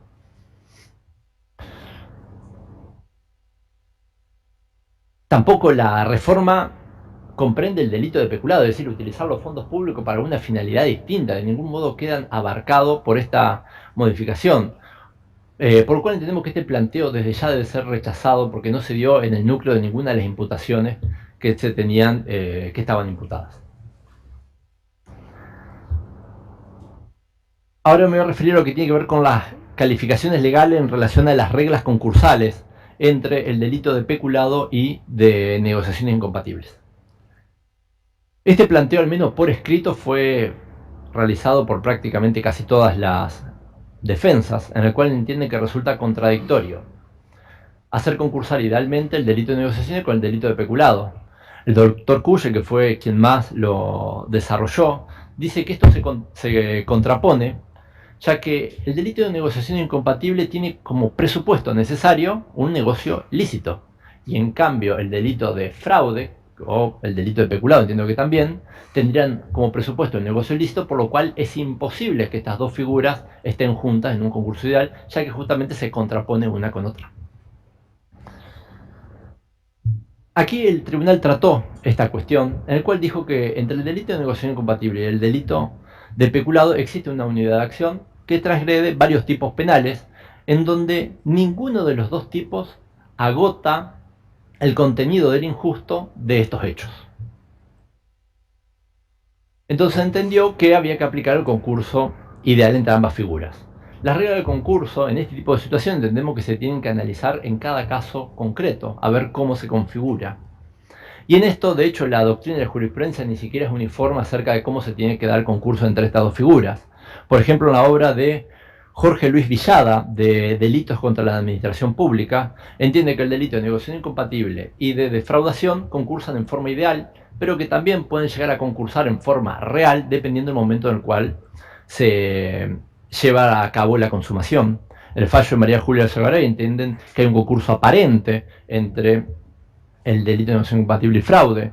En el antecedente BMH sobre recurso de apelación de la Cámara Penal Sala 2 de Santa Fe, publicado en Rubilsal, entienden que se da un concurso real entre el delito de peculado y el delito de negociaciones incompatibles.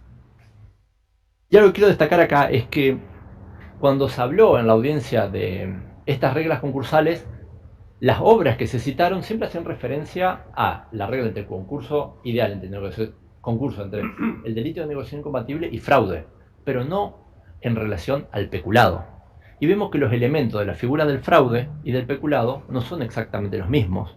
De hecho, nosotros en el fraude, y esto he citado algunos de los antecedentes que recién referencié, el fraude en su artículo 173, inciso 7, dice: con el fin de procurar para sí o para un tercero un lucro indebido. Y el delito de negociaciones incompatibles establece interesarse en un beneficio propio o de un tercero. Esto ha derivado en que parte de la jurisprudencia entienda que entre estas dos figuras el mismo contenido del injusto se encuentra acaparado por el delito de fraude, entendiendo que entre las dos figuras se da un concurso aparente. Sin embargo, el delito de peculado no contiene un enunciado de este tipo en cuanto a la intención de beneficiar a un tercero o a sí mismo. Es decir, que encontramos que el disvalor del delito de peculado no contiene la totalidad del disvalor del delito de negociaciones incompatibles. Y el doctor Cushen trajo como cita un libro de Creus, cuando trata los delitos contra la administración pública, en el cual dice que el presupuesto, como se denunció el presupuesto del delito de negociación incompatible, es que sea legítimo. Y lo tomó esto como una especie de, entendí como una especie de elemento del tipo objetivo, en cierta manera, porque dice, miren, si el negocio es ilícito, nunca puede darse el delito de negociación incompatible. Ya esta expresión llama la atención de lícito o ilícito, ya que si se llevó a cabo el delito de negociación incompatible, también tiene un objeto ilícito, al igual que el delito de fraude o de peculado. Y busqué y ninguna de las obras incluye como elemento del tipo que se necesite un objeto lícito, ni Sanzinetti cita 3 elementos del tipo objetivo: funcionario, el carácter del funcionario, actuar en un contrato con contenido económico, que la actuación sea en ejercicio del cargo. Dona lo mismo, Marcelo Esgro también, Colombo y Onis, que una obra también se citó, también lo mismo. Pero cuando las obras hablan de esto de negocio legítimo, lo usan pura y exclusivamente para referirse a cómo establecer las reglas concursales entre estas figuras, no como un elemento como tal.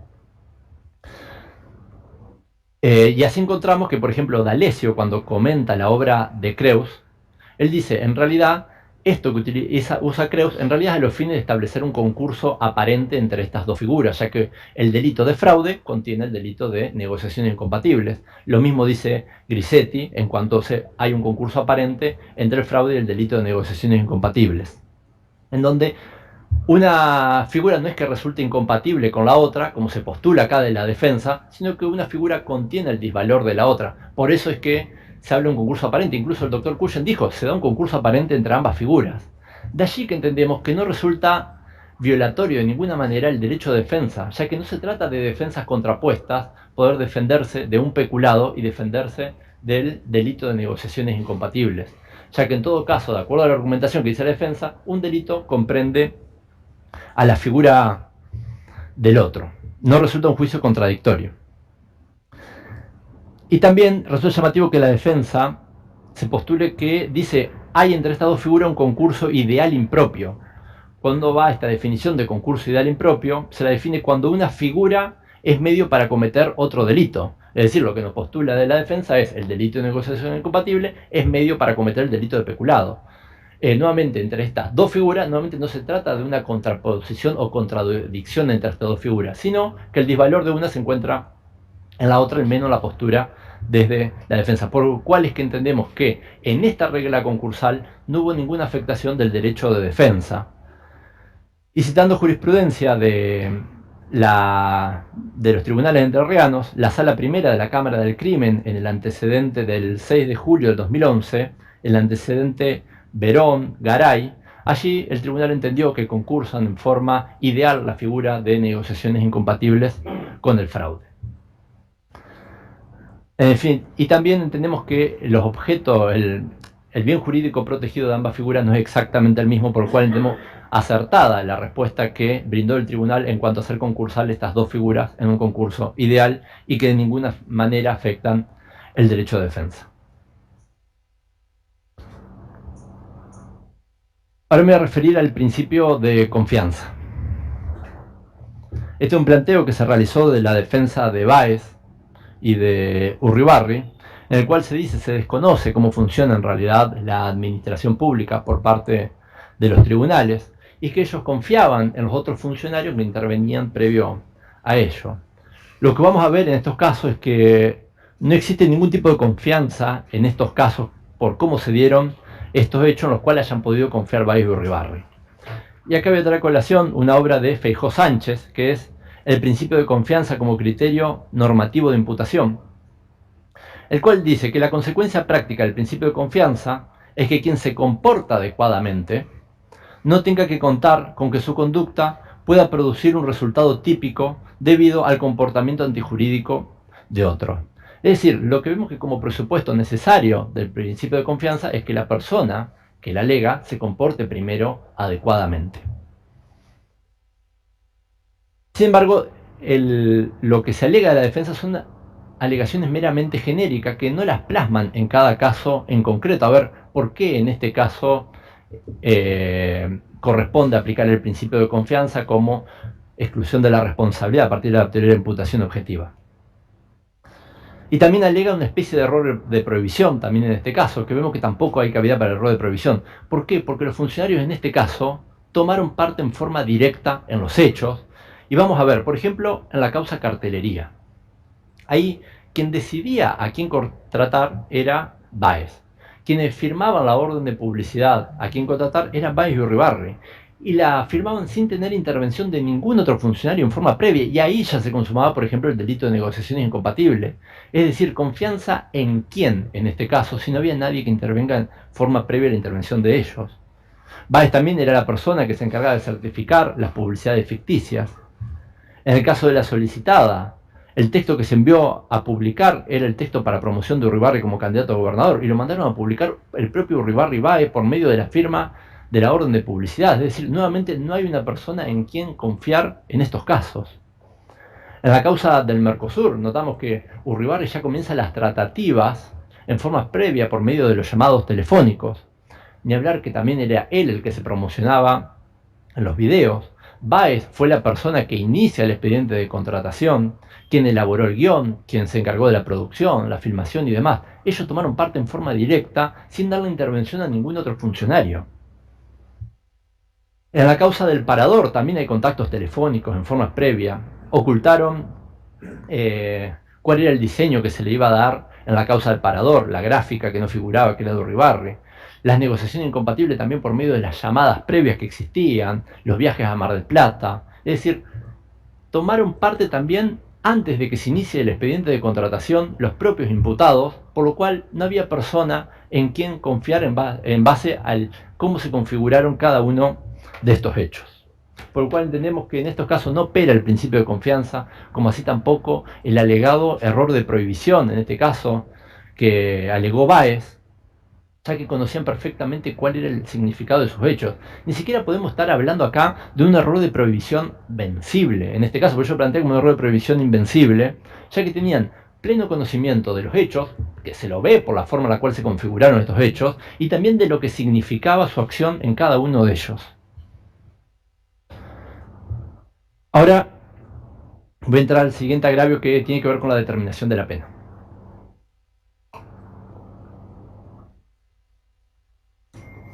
De la defensa de Urribarri se postulan que deben aplicarse que no se computaron tres atenuantes. Por un lado, que haya sido 2 veces gobernador por elección popular, que haya sido votado como diputado nacional, que haya sido designado presidente como embajador con acuerdo del Senado. Estos cargos tienen que ver más que nada con lo que podríamos llamar la justificación democrática de los cargos en los cuales son electos. Uno, un cargo en el cual transitó como gobernador y los cargos en los cuales posteriormente fue electo como diputado o electo por el gobernador, por el presidente con acuerdo del Senado como embajador de Israel. Sin embargo, vemos que este planteo no resulta correcto, que deba ser computado como un atenuante. Y para esto vamos a tener como pauta de interpretación, entendemos, la propia Constitución Nacional en su artículo 36, la cual establece la propia Constitución Nacional que atenta contra el sistema democrático, que justamente la justificación de estos cargos, el sistema democrático, quien incurre en graves delitos dolosos contra el Estado. Es decir, en estos casos lo que se vio defraudada justamente fue la democracia, en estos casos, a raíz de los delitos que se fueron llevando a cabo. Como máximo responsable, justamente como electo en ese cargo, implicaba también administrar los fondos conforme a derecho. Es decir, los electores no brindan en estos casos una carta en blanco a la persona elegida, sino que administra conforme a la ley, conforme a la Constitución y los tratados internacionales, que fue lo que no sucedió en este cargo. Es decir, los tratados también a esto lo califican como no como un atenuante, sino por el contrario.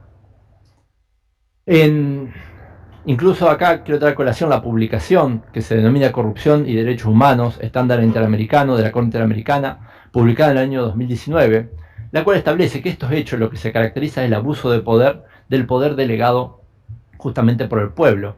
Y en el artículo 44 indica, dice, el desplazamiento del interés público por el beneficio personal es el elemento que caracteriza la corrupción como una forma específica de corrupción, de la confianza depositada por la delegación de poder, que trasciende a la persona que incurre en actos de corrupción. Esta confianza es la que se vio defraudada en estos casos. La otra atenuante que entienden que tiene que ser computada es que no se escudó en los fueros. Los fueros como tal, como indica la doctrina, no son de carácter personal, sino que aquello que pretenden proteger es justamente la función. Es decir, no se trata de una posibilidad de huida por parte del funcionario a la justicia, ni tampoco son un privilegio con el cual cuenta la persona. De lo contrario sería inconstitucional por violar el principio de igualdad. Por lo tanto, comparecer como lo realiza cualquier ciudadano de Argentina no tiene algo de valioso que nos implique que esto deba ser considerado como una atenuante. De lo contrario sería interpretarlo a esto como un privilegio en contradicción con la propia Constitución Nacional. El otro atenuante que solicita que se lo tenga en cuenta tanto Báez como Urribarri es que levantaron el secreto bancario y que también levantaron el secreto tributario. De este caso lo único que tengo para decir es que no es cierto que se haya producido esto, al menos en esta causa. Puede ser que quizás se realizó en alguna otra causa, pero en esta causa no se levantó el secreto bancario, ni tampoco el secreto tributario. Lo otro que también esto por parte de Báez dice que se ofreció el allanamiento de su casa. Tampoco es cierto que se haya ofrecido, al menos de las constancias que nosotros hemos revisado, que en esta causa se haya ofrecido. Puede ser que haya sucedido, sí, en otra causa, pero no exactamente en estas. Por lo cual, estas alegadas atenuantes en ningún momento tampoco las acreditó en el legajo o incluso las esbozaron en los alegatos finales tampoco de la defensa. En cuanto a la determinación de la pena de Bufa, él indica que la pena fue alta. Él fue condenado a la pena por el delito de negociación incompatible de 1 año y 2 meses. Sin embargo, si vemos el delito de negociación incompatible, la pena que tiene prevista es de 1 año de 1 a 6 años. Por lo cual la pena prácticamente que se le impuso está casi en el mínimo de la pena. Y si vemos, el tribunal computó varias agravantes en relación a él. Por lo cual entendemos que es razonable.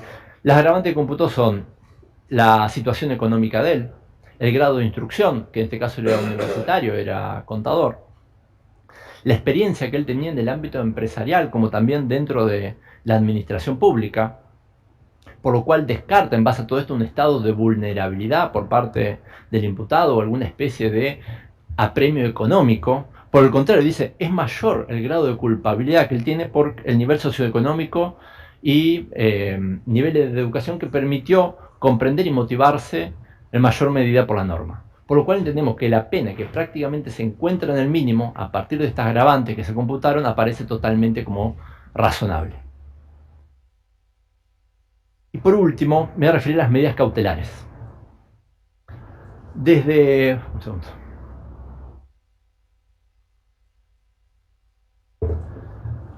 De la defensa se postula que la Fiscalía no sostuvo las medidas cautelares en la remisión a juicio, que tampoco las sostuvo ni en la causa de imprenta ni en las causas de acumulada, al menos así quedaron plasmados en los escritos de remisión, y que fue muy breve la referencia que la Fiscalía hizo en la audiencia del juicio.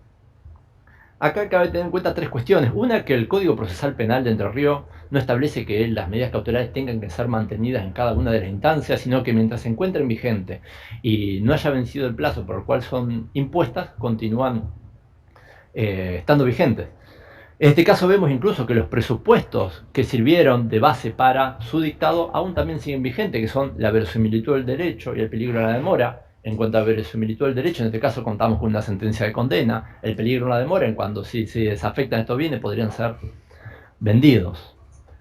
En su momento, cuando se solicitaron las medidas cautelares, no se hizo junto con la remisión a juicio, sino una pieza separada para que las dicte el juez, y una vez que estaban trabados los embargos, se notificaron a la defensa. Y en esa oportunidad, desde la defensa, no fueron cuestionadas ninguna de estas medidas cautelares. Ninguno de los defensores no lo hizo ni en la audiencia de remisión a juicio, no lo hicieron en el debate, por lo cual entendemos que estas medidas cautelares al día de hoy siguen vigentes. Y en relación a las medidas cautelares que se hace referencia a las causas acumuladas, simplemente decir que no existen medidas cautelares en las causas acumuladas, es decir, la causa de solicitadas, Parador y Mercosur, sino que únicamente hay medidas cautelares en la causa de lo que se denomina cartelería, por lo cual entendemos que este planteo tiene que ser rechazado. Y también en relación a las medidas cautelares, de la defensa de Báez se solicitó que se reduzca el 50% de las medidas cautelares en relación a un automóvil y a un bien. Y acá citaron el artículo 461 del Código Civil y Comercial, el cual establece que ninguno de los cónyuges responde por las obligaciones de otro, y dicen menos aún en el ámbito penal. Desde la Fiscalía nos fijamos cuál fue el pedido que nosotros en su momento hicimos al juez de garantías, y en ese momento nosotros solicitamos el embargo únicamente haciendo alusión que era propietario del 50%, por lo cual entendemos que en esto le asiste la razón al doctor Díaz, y que nosotros la Fiscalía no lo solicitamos tampoco en su momento el embargo de la totalidad, sino que hicimos referencia al 50%, por lo cual entendemos que tiene que ser reducido en un 50% el embargo de estos dos bienes. En definitiva, solicitamos que se confirme la sentencia en todos sus términos, a excepción de este último apartado que acabo de decir. Muchas gracias. Gracias, doctor.